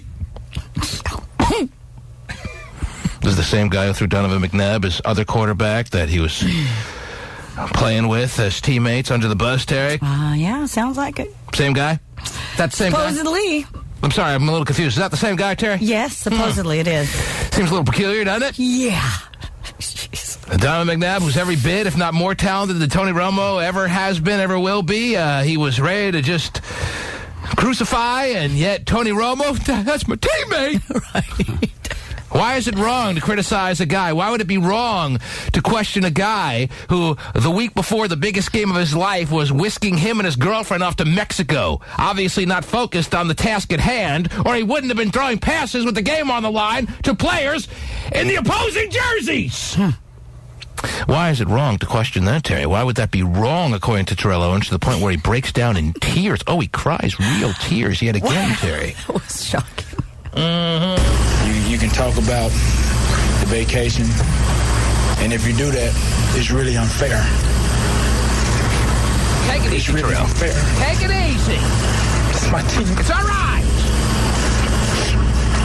It's my quarterback. I know you love him. And if you guys do that, man, it's unfair. We lost as a team. What the hell's wrong with him? I'm still waiting for an answer. I don't know. What the hell's his problem? He's Why did he break down in front of the media and start crying? Because he's afraid that Tony Romo is going to have to answer questions for a couple of days after the game. Right. And why is he crying over Tony? What the hell's wrong with this guy? Very sensitive young man. But wasn't he a couple games earlier when the whole Jessica Simpson, when she came to the game with the little pink Dallas jersey on for him? He was making fun of it. Yeah, he was making fun of it, and then, I was just kidding, whatever. But now is he serious here? He can't be serious. He's serious? He's serious. Sounds pretty serious. Yeah. He was crying real tears. I can't believe this. I know. It's all right, though, because they say there's no crying in baseball. They never said football. It's my teammate. Quiver. The hell? His lip was quivering? Yes. Yeah. I sat there going, nah. Yeah, this is not just an audio clip. This is a video clip because his lip was shaking. It was having convulsions. I was like, no. I can't hear this clip enough, Terry. It's so hysterical. You can talk about the vacation, and if you do that, it's really unfair. It's really unfair. It's my team. It's my quarterback. And if you guys do that, man, it's unfair. We lost as a team. Take it easy. Terrell, take it easy. Take it easy, Tio. It's okay. It's going to be all right. I promise. Terrell, take it easy. Oh, jeez. Yeah, I can't stop him, Terry. The lip, it's out of control. The lip. How do you stop the lip once it starts having a seizure? How do you stop the lip from quivering? Terrell, it's going to be all right. Oh, now the whole team's crying, Terry. See, it's all contagious. Mm-hmm. Okay.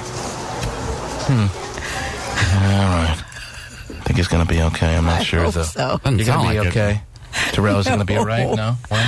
You're okay now? Okay, he says he's okay now. He says he's okay now. He's got himself together. He's got himself... Oh, jeez. What?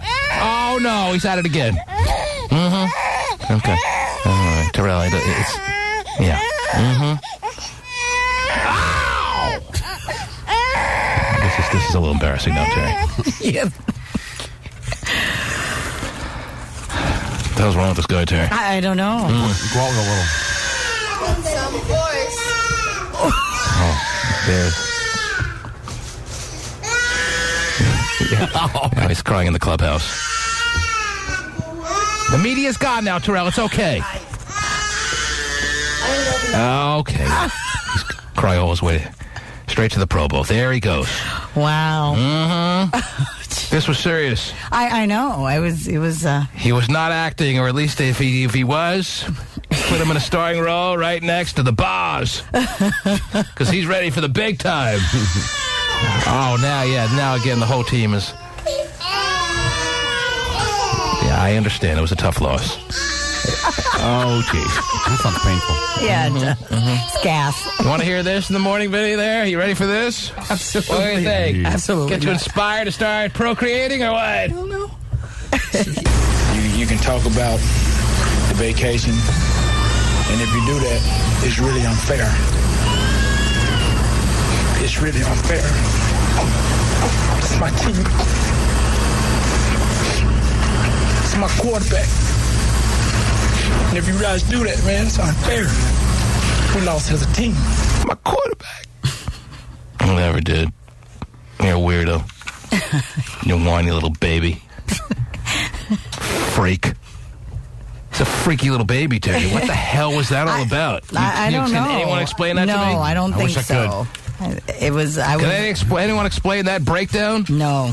Have some dignity, you know. I mean, if someone comes to me and says, well, you know, he's getting older, didn't produce in this last game, he's worried about getting a renewed contract, and he's trying to show he's a team player, I'd say, you know, it's pretty brilliant. But I can't think that that's what this was. This is just a guy who's mentally unstable. He's never cared about being a team player, ever.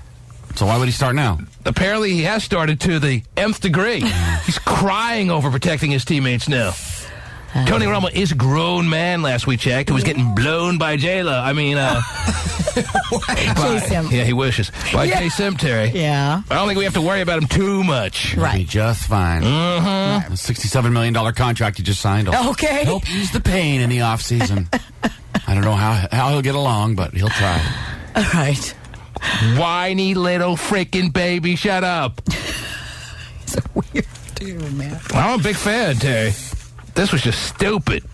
What else is going on, please? What else is happening out there in this waggy world? In Florida, a 17-year-old girl received 2 days detention for wearing sweats. Terrell, it's time to get off the program now. Take it easy. I'm sorry to interrupt you, Terry. This is very embarrassing. I know. It won't stop. Calm down, honey. Go ahead, what were you saying? For wearing sweats with the Playboy name and logo on them. Who is this now? A 17-year-old high school girl in Kissimmee, Florida. In Kissimmee? Mm-hmm. Town's name is Kissimmee.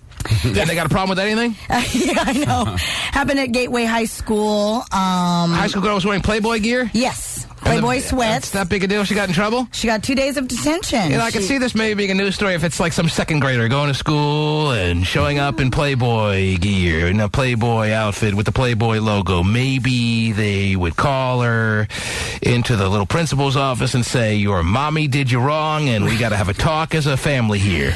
And we're going to suspend you until you're able to dress appropriately. Maybe then you have a situation and a news story. But a 17-year-old girl wearing Playboy stuff, what's the big deal? If they're not buying them, who is? Where's the big whoop, Terry?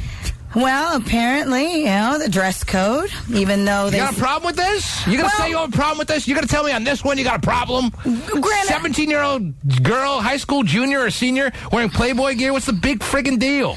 It's a commercialized logo now more than it maybe was in the 70s when it was the most outrageous porn stuff that they had back then. Right. Now it's like, it's probably no different than Juicy, except it's a lot less expensive. Man, I'm kidding. That is It's true. a brand name now. It doesn't really bring about all these sexual images that it used to. I mean, maybe there's something to it still, but nothing as far as a big to-do that you got to suspend the girl. Right. Playboy was hardcore porn in 65.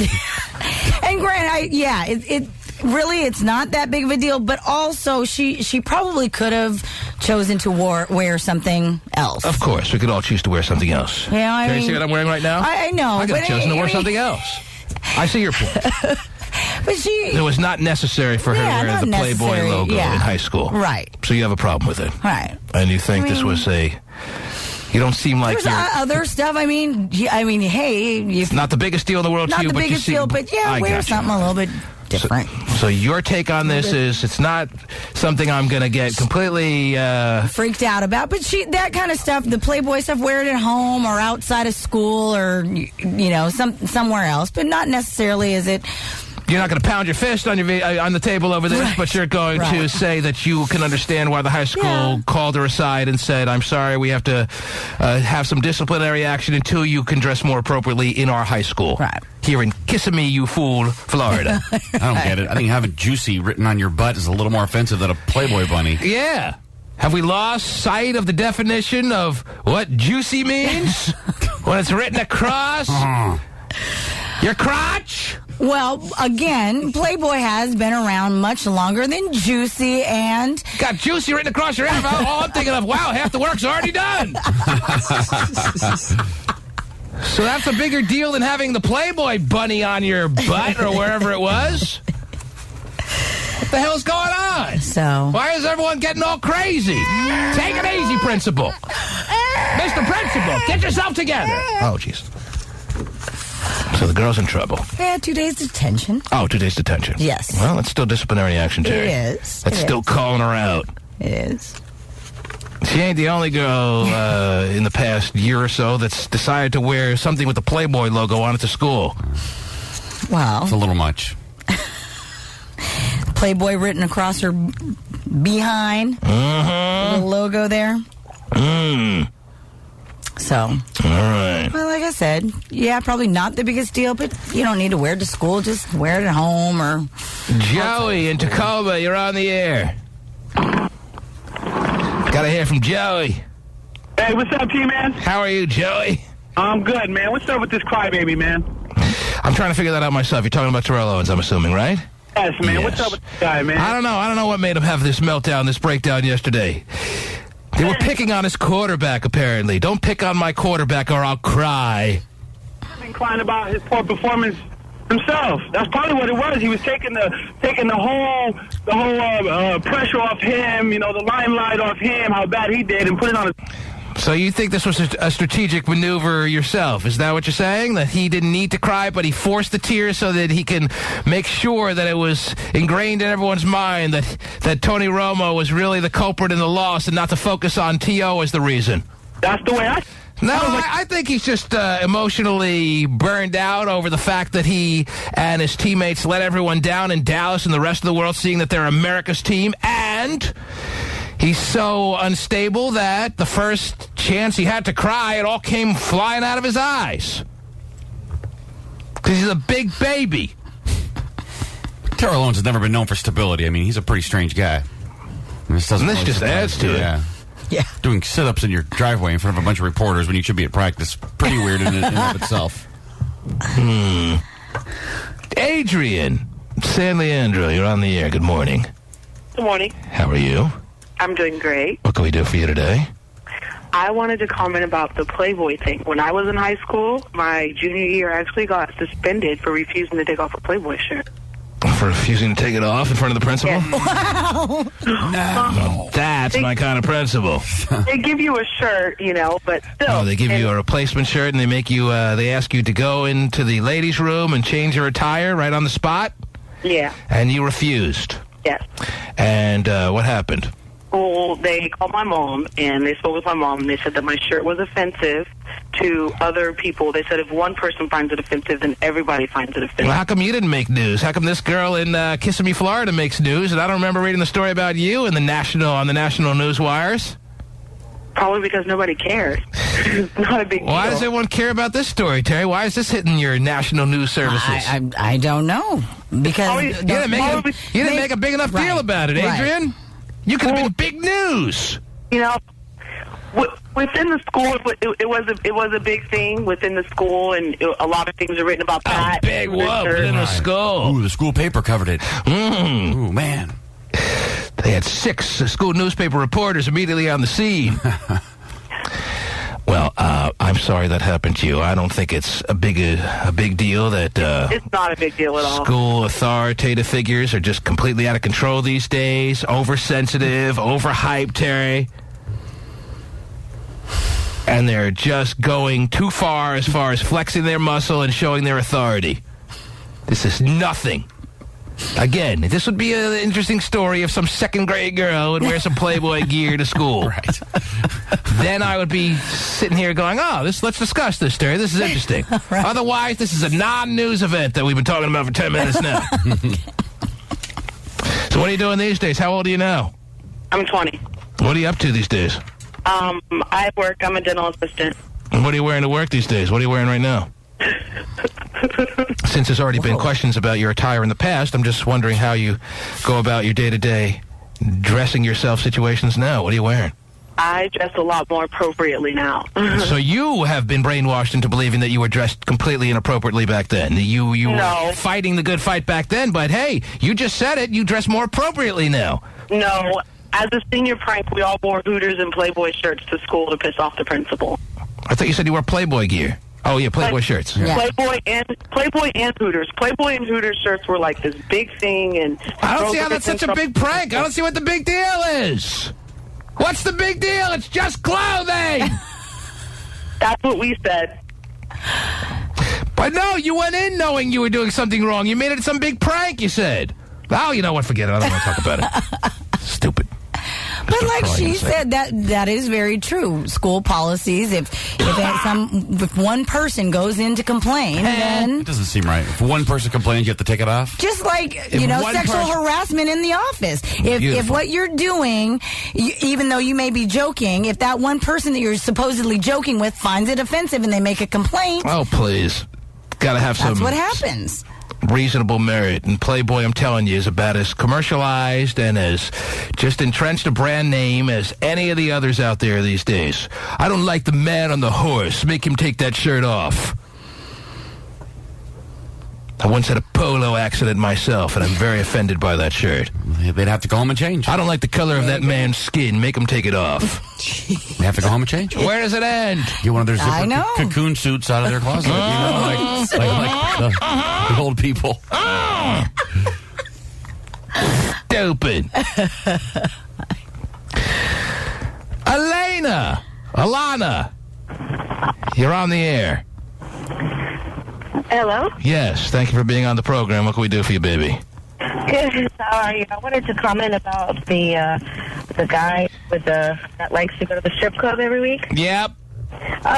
That's just BS. I think he is. I have 2 comments to make about that. First, I think that he's probably not satisfied at home. Well, whatever. You don't know what it's like walking a mile in a man's shoes.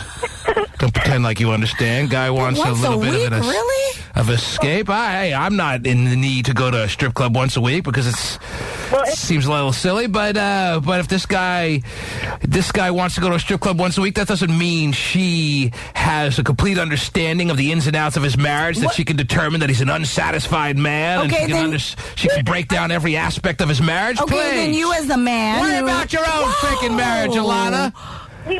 Maybe you enjoyed listening to that call because for once it made you forget about your never-ending, imploding marriage. Maybe that's why you enjoy talking about it so much. You ever think of that? Well, actually, that was the second comment I was going to make. Oh, okay, well, then never mind. If he does have this kind of urge... Oh, your phone's breaking up and I can't stand it. Go away. 1-866-663-T-Man. Desiree in Oakland, you're on the air. Hi, T-Man. Hello. Hi, Terry. Hello. Thank you for cutting her off.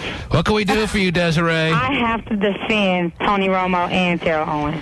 How can you defend a man who just starts crying and blubbering and But this is the thing. He's lip human. quivering in front of the media? He's human. He's human, and he has just got this bad rap over his career. Well, he has been doing some crazy things, but this season and last season, he has really matured into the player that he has become, Crying thanks like to the a Dallas baby. Cowboys. Yes, it's a mature, and another thing, it's a mature T-Man. Terrell Owens. Yes. Tony Romo throwing that interception was just not it. There were a whole bunch of things about the Cowboys. Their defense was playing like crap. So don't put it all on Tony Romo. I'm not putting it all on Tony Romo. Yes, you were. You was that throwing interception to the guy in a different color uniform. Well, he did do that, but that doesn't mean I'm putting the whole loss on Tony Romo. But that wasn't When the game was on the line, he threw an interception. Okay, but that is a fact. That doesn't mean I'm putting it all on Tony Romo. There are other things that could have happened in that game that could have led to him not needing to have to make a game-saving play at the end of the game. Well, that's what I said first. So there. Didn't play well, and neither did the special team. I understand. But we're both not going to start crying over this like Terrell Owens. I think it was a good thing. I really do. Yes, I'm sure it was really very therapeutic. It's very healthy to cry. Yes, I understand. It really is. Hey, trust me, I know I cry myself to sleep every night. So don't worry about that. Now go away. Man. I can't wait for the next call to thank me for cutting her off. He was crying because they lost and he can't take it. That's all there is to it. He doesn't really care about Tony Romo. He doesn't give a crap about Tony Romo any more than he cared about Donovan McNabb. The only person Terrell Owens cares about is Terrell Owens. And he should. You should be only into yourself in this world. That's how I think of it. Wow. Who else is going to be worried about you if you're not worried about yourself? I mean, you should have decency to other people, I believe, Terry, to some extent. Yeah, when you're on a team, sure. Right. But do you think he really cares about him so much that he's going to cry over him? Well, no. he did. He was crying. It was a falsified crying situation. He was crying, I obviously acknowledge, but that wasn't the true reason he was crying. He was crying because he was sad that he lost. Sure. Now, he should never be that sad that he lost. He's a grown man. Take it like a man. Oh. He's turning into A-Rod. Everywhere he goes, just a cancer. Can't win it. Can never win the big game. Never. And too emotional when he loses. Doesn't care about Tony Romo. Just try to make it the reason that he just lost it and started crying in front of the media. Don't pick up my quarterback. Whatever. 1-866-663-T-Man. Jelly, you're on the air. Hello, Jelly.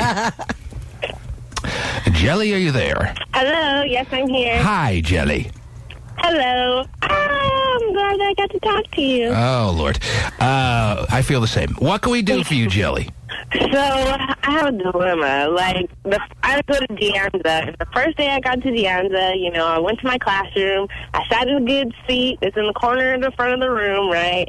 And then, like, the next day, this guy comes in. He's like, I have to sit there. And I'm like, why? And he's like, because I'm legally blind. I have to sit there. And, you know, there's seats that are open in, like, the front and center of the room. What the hell's going on today, Terry? I don't know.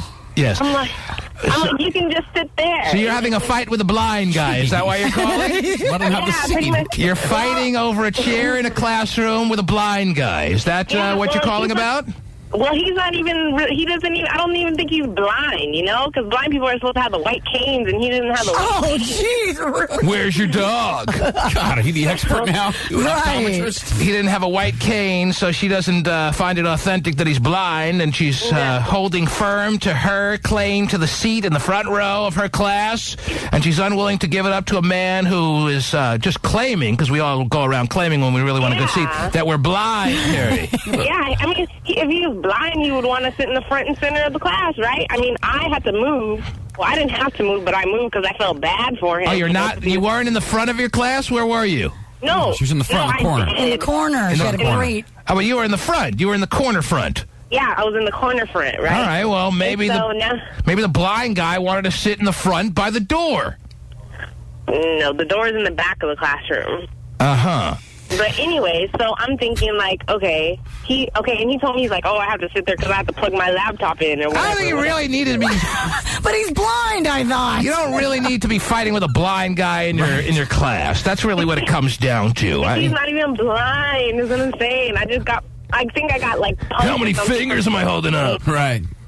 I got punched for my seat. If a guy is willing to claim that he's blind, I then give him the credit, the benefit of the doubt, and I don't go about my day fighting with a guy who's even claiming. Even if I have a thought in the back of my head that I'm not sure I believe him, I pretty much pick up my books and I move to the next little tiny desk that's in the classroom without making a big deal out of it. I save the big deals for important things. You don't find a lot of people thinking it's advantageous to fake being blind. But he said he needed her for his laptop and everything. He doesn't even have a laptop, and so he lied to me so he could sit in the good chair. Okay, I'll tell you what. Sit in the good chair. Give him a good. It seems like you want to stick to this, so why don't you I'm all for a commitment. If you really are true on fighting this, well then when he comes to class later today or next time you have class, give him a good smack next time he suggests that you move. All right? Let's really take things to the next level. All right? Give him a good smack in the head. Does he wear very thick glasses? What does he got? He doesn't even wear any glasses. Does he have that blind look? You know, like he's not sure. It's like he's focused. Like he's not truly focused on anything, or what? Does he have that blind look or no? Yeah, he has the blind look. All right, well, if he's got the blind look, then move. Why would a blind guy need glasses? He can't see. What's the point of sometimes these guys who are legally blind have these really, really thick glasses. Legally blind. Yes, legally blind. I mean, legally blind is... I knew a guy that was illegally blind. Well, I'm sure he got arrested. Anyway, Jelly, we are thinking that this is a fight you could probably steer clear of. But if you're committed to it, as I said, then really ramp it up, all right? It's either all or nothing with me, baby. Okay. Start the big brawl right there in class. Smack him in the head. See what he does next. I like chicks named Jelly. Gotta have. Mom, Dad, this is Jelly. Gotta have the good seat, man. What's the point of having a good seat in class? What do you care? I mean, really? I had the good seat, and then this blind guy has to go wanting my seat. Yeah, it's like at the grocery store. I mean, I had this awesome parking spot. This cripple guy took it from me. What the hell? It was the best spot. That's not a picture of you in that wheelchair with the blue background. Jeez. Whatever, it's an electric wheelchair. It'll go another 10 feet. Park at the end of the line. Use a lot less energy walking down the parking lot or rolling down the parking lot than I have to walking. Yeah, we have to... You see those spots now at the store that have stork parking for pregnant women? Yes. What kind of crap is that? Unless your wife is pregnant. You get a better spot than me? Yep. I got a bigger gut than you. Yeah. Screw you. Not my fault you got knocked up. Send your hubby. But you don't have involuntary pokes at your gut, do you? That's true. Sometimes when I'm not around. Yeah, that's right. Yeah. The T-Man Show. Steven. Yeah. You're on the air. The T-Man? Yes.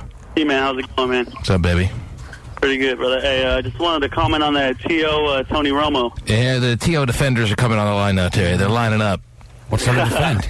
Yeah, you know, I'm a diehard Cowboy fan. Not going to lock you. Oh, that's right. What part of Dallas are you calling from? What part of Texas are you calling from, sir? I'm calling from San Jose, California. Oh, that part. It's my favorite part of Texas, yes. Yeah. Explains perfectly why you would be a Dallas Cowboy fan, of course. They have a satellite campus.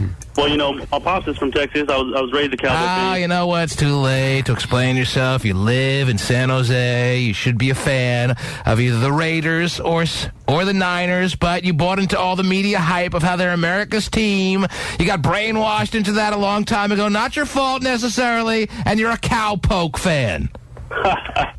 Come on, man. So what do you want to say? What do you want to say about Terrell Owens? This, man.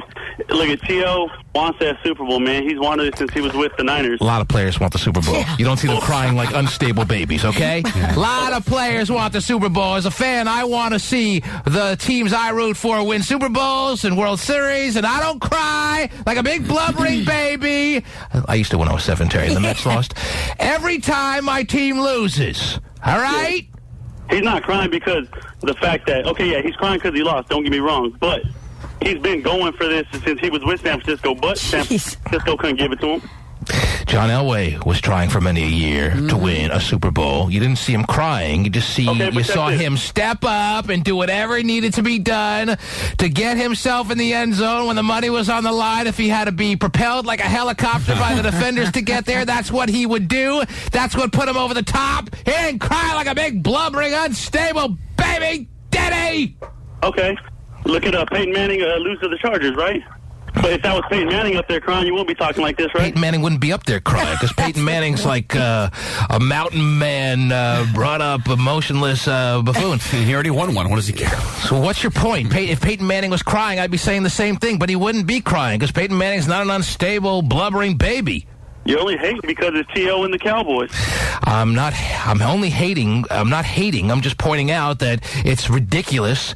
It's pathetic that he's sitting there crying. And he's trying to make it like he's really upset that his teammate is being picked on. That's all I'm doing. Taking it at face value. There's no deeper reason or meaning as to what I'm saying here. I just can't believe the guy's sitting up there crying. That's all. And if it was anyone else crying, I wouldn't be able to believe it either. But T.O., it actually makes more sense than anyone else because he has a history of crying. The man has been crying from the day he walked into the NFL, basically, and hasn't stopped. He cried. No one's doubting his talent, all right? Fine, he's a great player, but not good enough to beat the Giants. Oh, what a shame. I'm sure that stinks. Okay, have a great offseason. Anyway, the guy's a wonderful wide receiver. Mm-hmm. I would take him on my team any day, okay? You happy now, Steven in San Jose? Pack your bags and move to Dallas, please, and do us all a favor? That doesn't mean it wasn't pretty pathetic when he's sitting up there crying like a baby. All right? My gosh. You know what? Don't talk to the media the day after you lose the big game if you can't help from doing this. You can talk about the vacation. And if you do that, it's really unfair. It's really unfair. It's okay. It's my team. Oh, jeez. We know it's your teammate. We see the play. It's my quarterback. Yeah. We saw the media guy. And if you guys do that, man, it's unfair. We lost as a team. Oh, jeez. Yes. You may want to stay home next time, Terrell, instead of making an idiot out of yourself. Okay. Oh, no. I didn't mean idiot. I'm sorry, Terrell. Take it easy. Take it easy.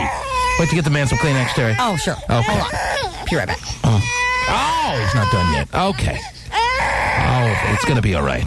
Next season. How about next season? Okay, very good. Mm-hmm. Cries when he wins. Cries when he loses. Cries when he takes too many pills and falls asleep, Terry. Oh, that's right. I forgot about that, too. He's a very emotional guy. Yes. Emotional people are funny. I'm an emotional guy, Terry. Mm-hmm. I'm funny. Mm-hmm. But I don't cry in public. No one will ever see me cry. I refuse. Okay, wait, I'm about to cry right now. I see your lip quivering. Oh, yeah, that was the best part of it, That Terry. was crazy to me because I'm sitting there watching it. Every time I listen to the audio, I forget about the quivering lip, Terry. Oh, that lip needed some serious support, didn't it? I mean, really, the last quivering lip you ever saw was probably from a woman, and I was really surprised. I was like, no way. Wow. I just have never seen a man's lip quiver. Really? Yeah. So I guess that's pretty genuine then. So women have cornered the market on the quivering lip, well, huh? Sure. I think we have. Kids. I thought you'd say maybe like a 2 or 3 year old, but the fact that you brought all women, you throw them, you continually and consistently throw them under the bus. I don't think that. I think that it has to do with control. That's why it quivers. You're trying to control yourself a little bit, and then you can't, so it quivers a little bit. That's Ashley, you're on the air. Good morning to you. Good morning. What can I do for you, baby? I don't have any comments about the TO thing because it's a football team that I don't really care about. All right. I do have a crying adult question. All right. I actually have an email about a crying adult, Terry, that I wanted to get to yesterday. I never got to yesterday. I should be getting today, and I haven't gotten to it today. Yes, go ahead. What's your question? My husband and I, my ex-husband and I broke up about 5 months ago. Right. And about a week ago, he called me crying like a 3-year-old because the girlfriend that he left me for dumped him. I'm sure he really felt he'd get a lot of support from you over that, huh? No, we have a 2-year-old together, so I have to talk to him. Uh-huh. Yeah. Doesn't mean you have to be all sympathetic about the girl that he left you for, deciding that he was a loser and moving on. Right, and I just think it's absolutely hilarious that he's crying about a 4-month relationship and looking. Well, he actually liked that one. I just think it's stupid. I don't know. I don't know if I should feel bad or if I should. No, you shouldn't feel bad. You should be angry. It actually shows that he was into that relationship. And what does that say about the relationship he had with you? Did he cry when you guys had it to call it quits? No. Well, I did. He sang "Happy Days Are Here" frickin' again. Wow. The nerve of this guy calling her, making it like she should console him. What the hell is happening in this world, Terry? Is he serious? Is he who's more serious here? Him or he's calling his ex-wife looking for a sympathetic shoulder to lean on? Mm-hmm. You should be like, I'm the last person you should be dialing, you little prick. Now that they're back together after the 9-hour breakup, now he won't talk to me. Okay, well, that shows you where you pretty much stand in his mind. When he needs you or he needs a person to talk to, a shoulder to cry on, he calls on good old reliable, will always take my calls. Boy, is she pathetic. That's what he thinks of you, ex-wife. But when he's got this little hoochie back in his life, you're the last thing on his mind. What does that tell you? Well, I'm not worried about my feelings. Tells you maybe he should stop taking his calls unless it pertains to children issues. And he should start directing your life in a different area. What do you think? Oh, I totally agree. Okay. I just don't know if I should feel bad for thinking it's funny. Because it's like he's humiliating you with these calls. Don't you see it that way or what? I can't help but see it. There's nothing but humiliation. Is this new girlfriend like super hot or what? No. He was when I was 19. This new girlfriend of his, is she super hot or what? No. Yeah, she is. But, that has to be. Mm-hmm.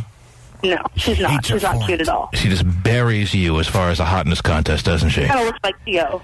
She looks like T.O.? Yeah. That's pretty hot. So why did he leave? Lip quivering, and I'm in. So why did he take her over you then? So it's not all about the hotness, right? I gained a little weight after our daughter was born. A little weight? Yeah. A little translates to 203 pounds. Come on. Whoa. No.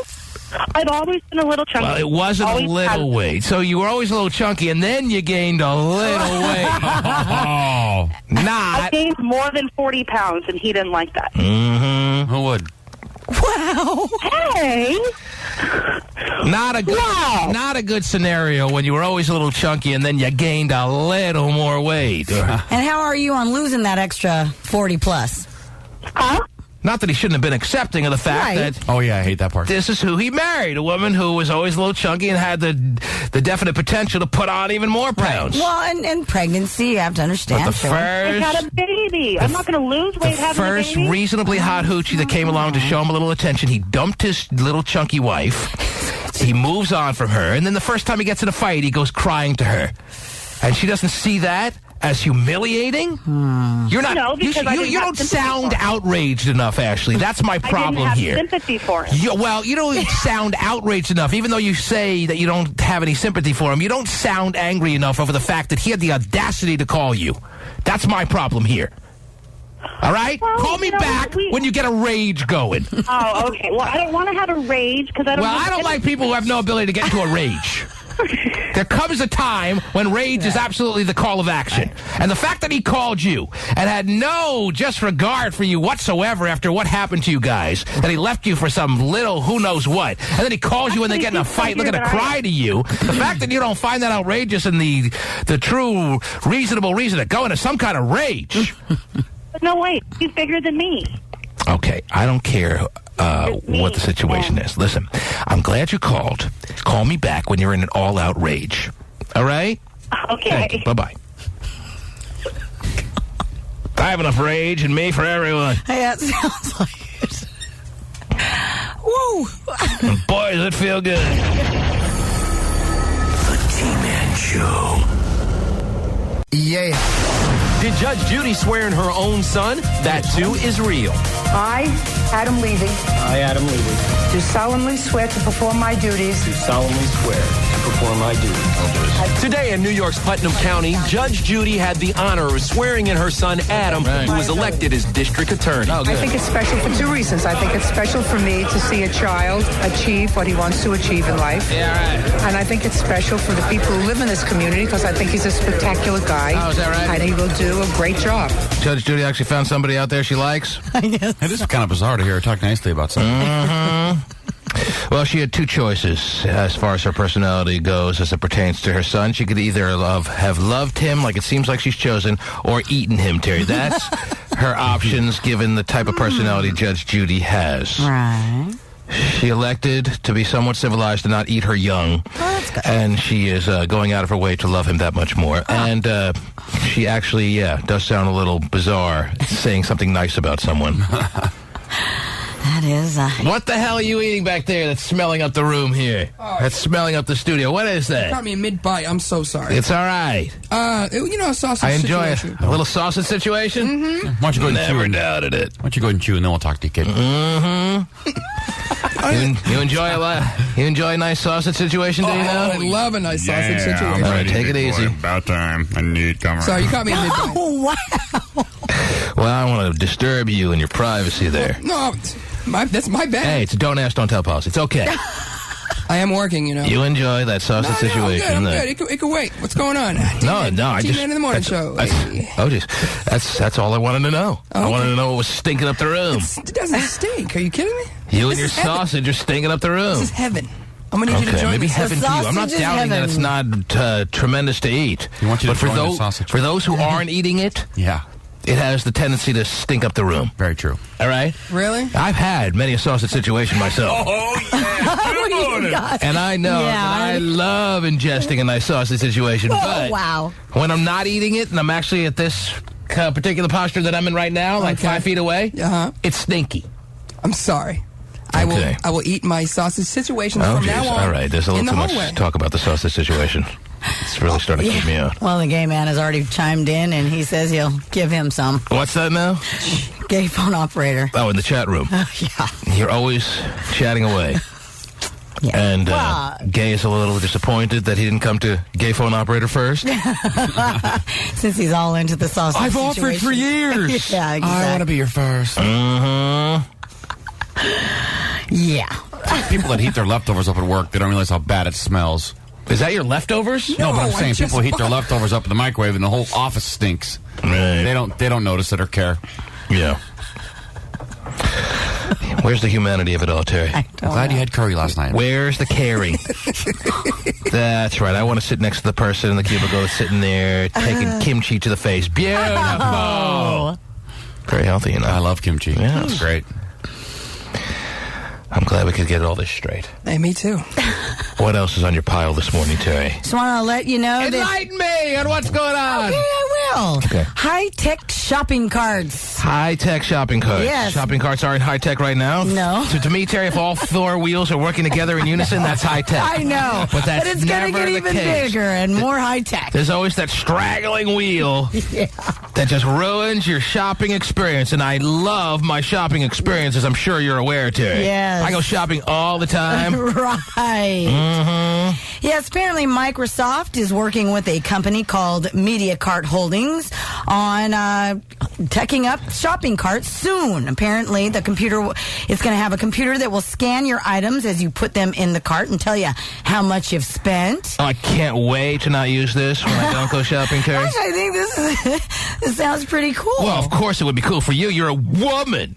Oh, jeez. And women do the grocery shopping. Oh, is that how it works? Not in my house. Yeah, not in my house either. I actually enjoy going down the cereal aisle still to this day. Oh, yeah? Looking at the Cookie Crisp going, I don't still get it to this day, but I am dying for a bowl of it. It's a little overrated. I've bought it 3 times in the past year and thought it was gross every time. And I love cereal. You mean a bowl of chocolate chip cookies for breakfast didn't just fascinate you with every bite? Doesn't it sound good? Well, I think it sounds like what it sounds like. It sounds like eating a bowl of chocolate chip cookies for breakfast. Too bad it doesn't taste like that. I've had it once or twice. I know what it tastes like, although it's been a little bit of a minute. You can never, I told you this a few weeks ago, you can never go wrong with your nice, old school Apple Jacks. Buy it and love it. Yeah, those are good. I'll take them. I like them all. And we got on to cereal because of the high-tech shopping cart. Well, we could put it all in our high-tech shopping cart. Yes, no actually. need for any interaction with a don't want to be here checkout teller anymore. Well, no, you still have to do but what's that. the point of knowing how much you're spending? I mean, Well, actually, for some people, it would be good if you're on a budget. Some people who they for whatever reason may need to be on a budget. Of course, I think I understand the reasons. But- Funds are low, and you need to keep it with under $60 or whatever. Sure. And that means you can't have the Prego. You got to go for the no frills spaghetti sauce. All tastes Mighty Fine. Mighty Fine. Hey, I love some pudding made by Mighty Fine. What are you knocking Mighty Fine for? That's not no frills. Yeah, that's like the generic brand. Mighty Fine is not generic or no frills. Mighty Fine is the upper echelon of puddings. No way. Well, that's what my mom told me. Is that before she was That's like the generic brand. I grew up on Mighty Fine. It's like Kroger. It's like the generic brand. Yeah. There's no supermarket named Mighty Fine. Right, but they carry the Mighty Fine. It's like the, I'm like not the going to generic argue brand. about Mighty Fine. Listen, I'm pretty sure knocking Mighty Fine pudding is like taking a knock at my family directly. I told you, I was raised on Mighty Fine pudding. If I was potty trained on Mighty Fine pudding. Is that how they got you to go? If I went in the toilet, You got a Mighty Fine pudding. I got just like Mighty Fine pudding. I think Jell-O would disagree that that's the upper echelon of pudding, by the way. Hey, Mighty Fine pudding does not take a backseat to Jell-O. Yes, I think it does. Oh, I think so. Yeah, by what, 10 cents a box? Swiss Miss pudding. Oh, wow. Oh, Swiss Miss. I think Mighty Fine's like bottom of the barrel. They have like Mighty Fine soda and everything, don't they? Bend over, that yodeling bitch. Give me some Mighty Fine, call it a day. Don't they make everything like soda and everything? I mean, What, Mighty Fine? yeah, it's like a generic I brand. don't know about any soda. There's a Mighty Fine. You didn't have that either when you were growing up. I'm okay with Pepsi. I don't know about you. I'm telling you, it's the generic brand. Mighty Fine does not make soda, and if they do, no one knows it but you. It's the bottom of the barrel. You know, you keep on saying that because you're trying to get under my skin, and I'll tell you right now, it's working. Do you own stock in them? What do you care? I told you why I care, because I was raised on that, and I always have a special place in my heart for Mighty Fine. Well, maybe your mom was trying to tell you it was the upper echelon to make you feel better. Huh? Didn't work. Now you're upset. I'm a little upset. Oh, my gosh. I'm a little upset to find out that I was... You're duped. You were duped by your mother. I was a ghetto boy after all. And always will be. It's like buying the Tussin. Tussin. You love I that. love the Tussin. I got yelled at so bad for buying the Tussin. Did you? It's so much cheaper. Why wouldn't I buy it? It's the same Right. stuff. Actually, if you read the ingredients, Yeah, it's the same same thing. stuff. So if you're on a big budget, if you're on a budget that tight and you feel like the 10 cents per box is that significant, well then, or if you're into the splurging, go for the Jell-O. Right. The Jell-O box of pudding. Right. See, I think Jell-O should stick with what they know, and that's good old-fashioned, watch it wiggle Jell-O. I don't want them dabbling in my pudding world. I bet they got the learning curve down. Yeah, I think so, I'll too. trust them. Just because they've mastered the art on Jell-O itself does not mean they're ready to carry themselves over to the pudding world. Pretty good. I don't know why Well, they everyone have feels like been they're for so years. comfortable. Fine. But that's because everyone accepted and embraced Jell-O as they made their venture into the pudding world. They don't know what they're doing compared to the Mighty Fine folks. It Wow. doesn't even exist anymore. I don't think Mighty Fine does it. I've never heard of it. Oh, Mighty Fine exists. It's now called Not So Fine.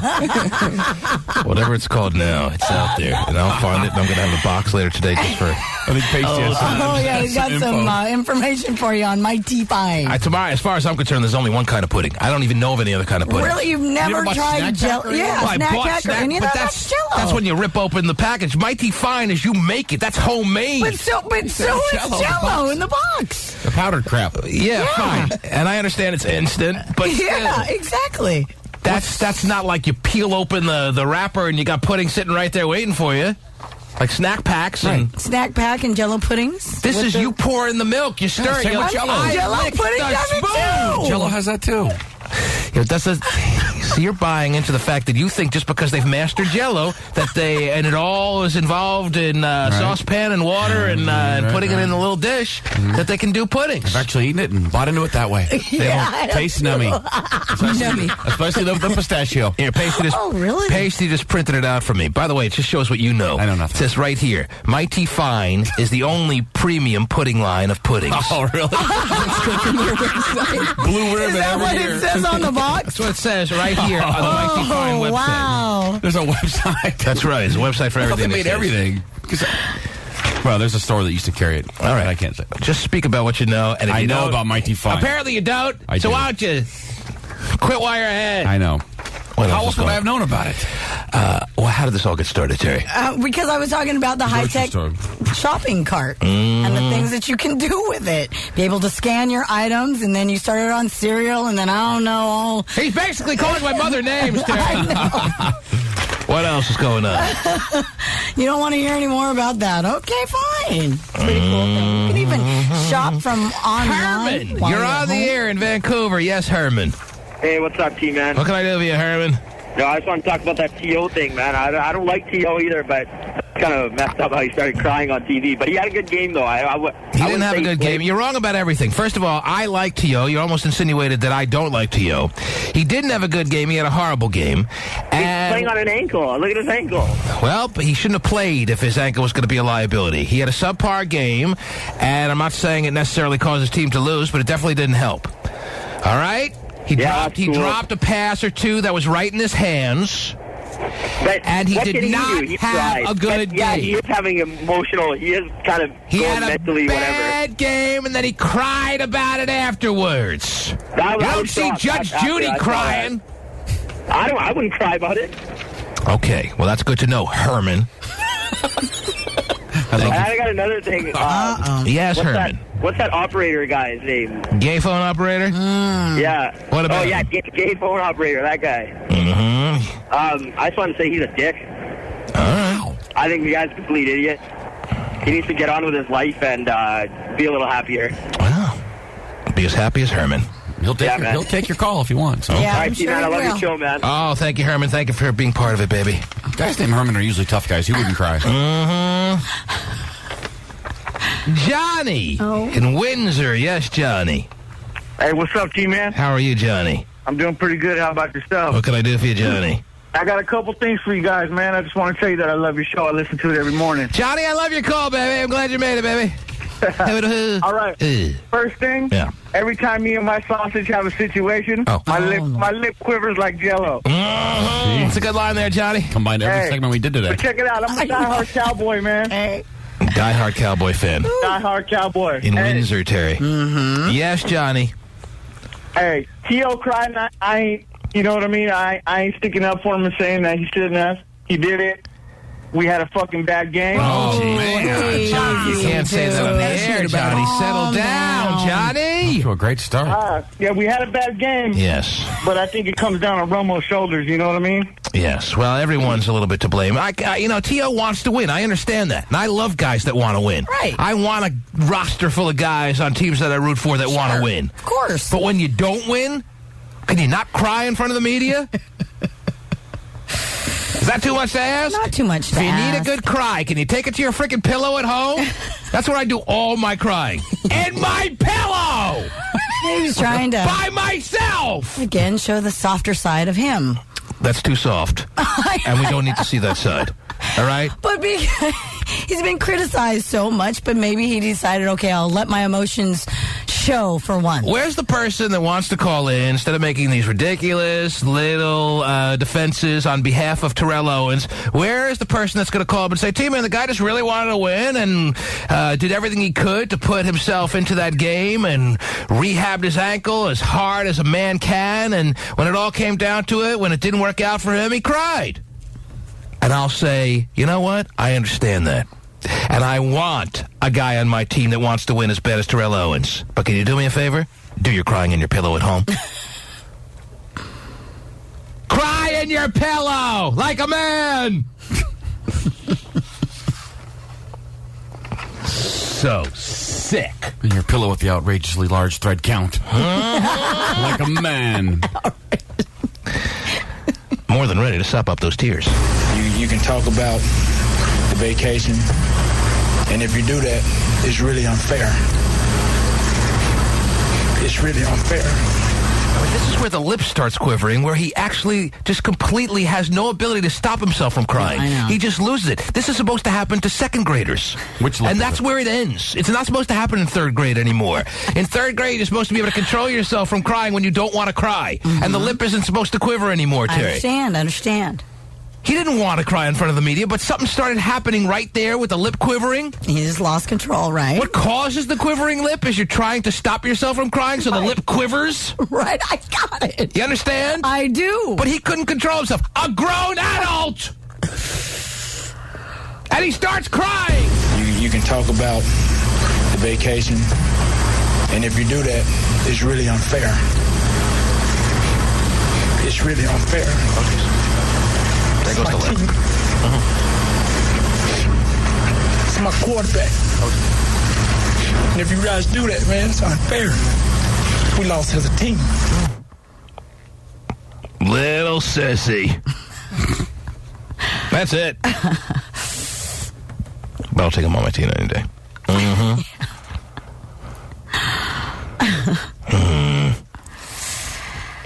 Corey.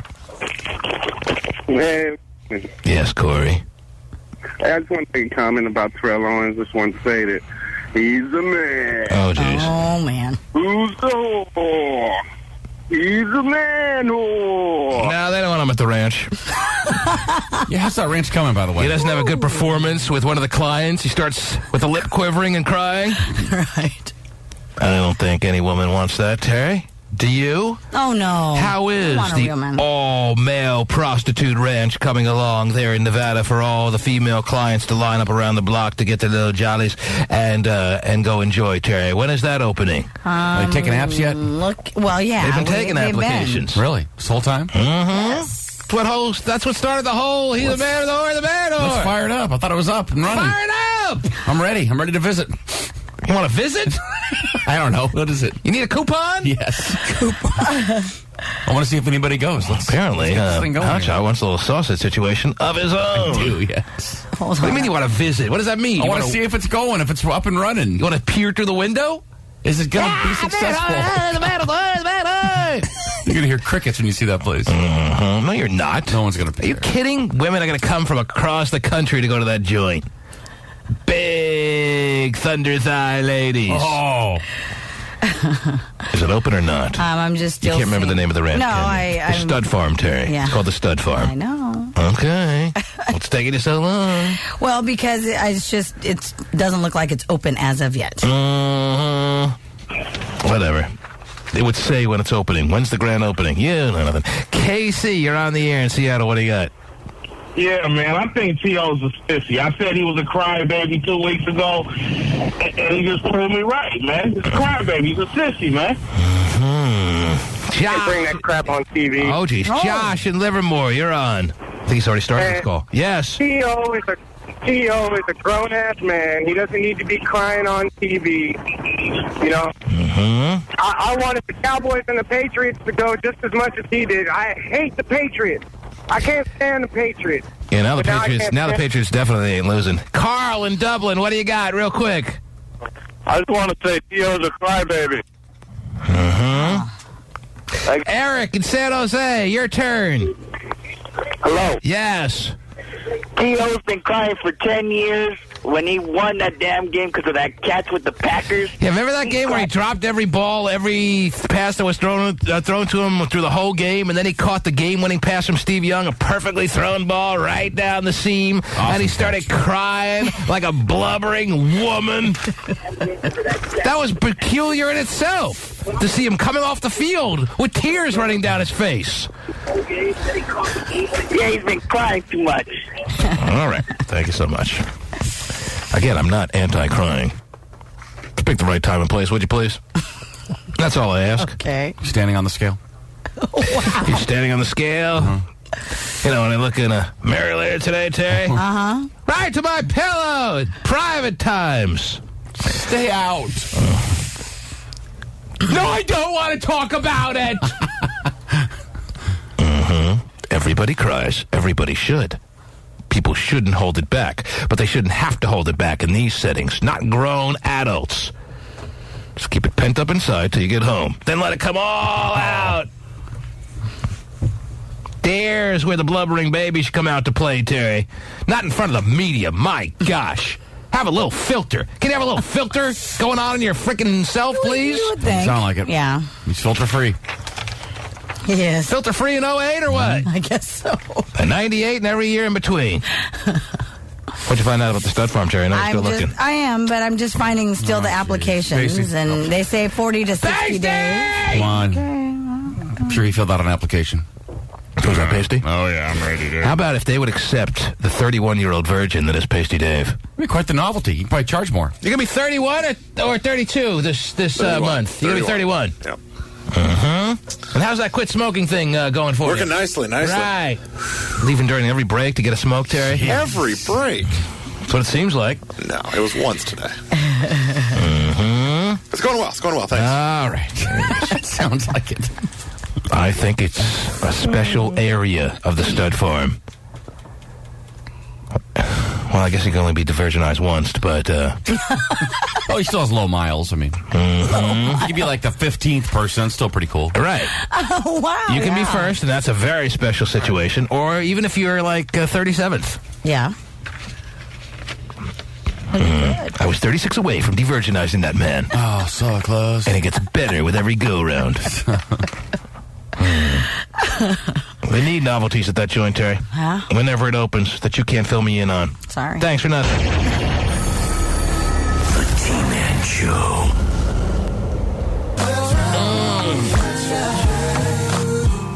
Oh, I remember this song, Terry, and all the women I did with this in the background. Yeah, like zero. Anyway, American Idol tonight. You excited about that or what? Sure. We're not going to see anything we haven't seen before, are we? No. It'll get huge ratings, as always. Yes. But it's probably going to be boring, and yet I'll be watching it. The writer's strike has made it so there's really nothing on. Right. I'll either be doing one of two things. In front of the computer, a little boys foot action. I'll bet you'll be there. Probably right.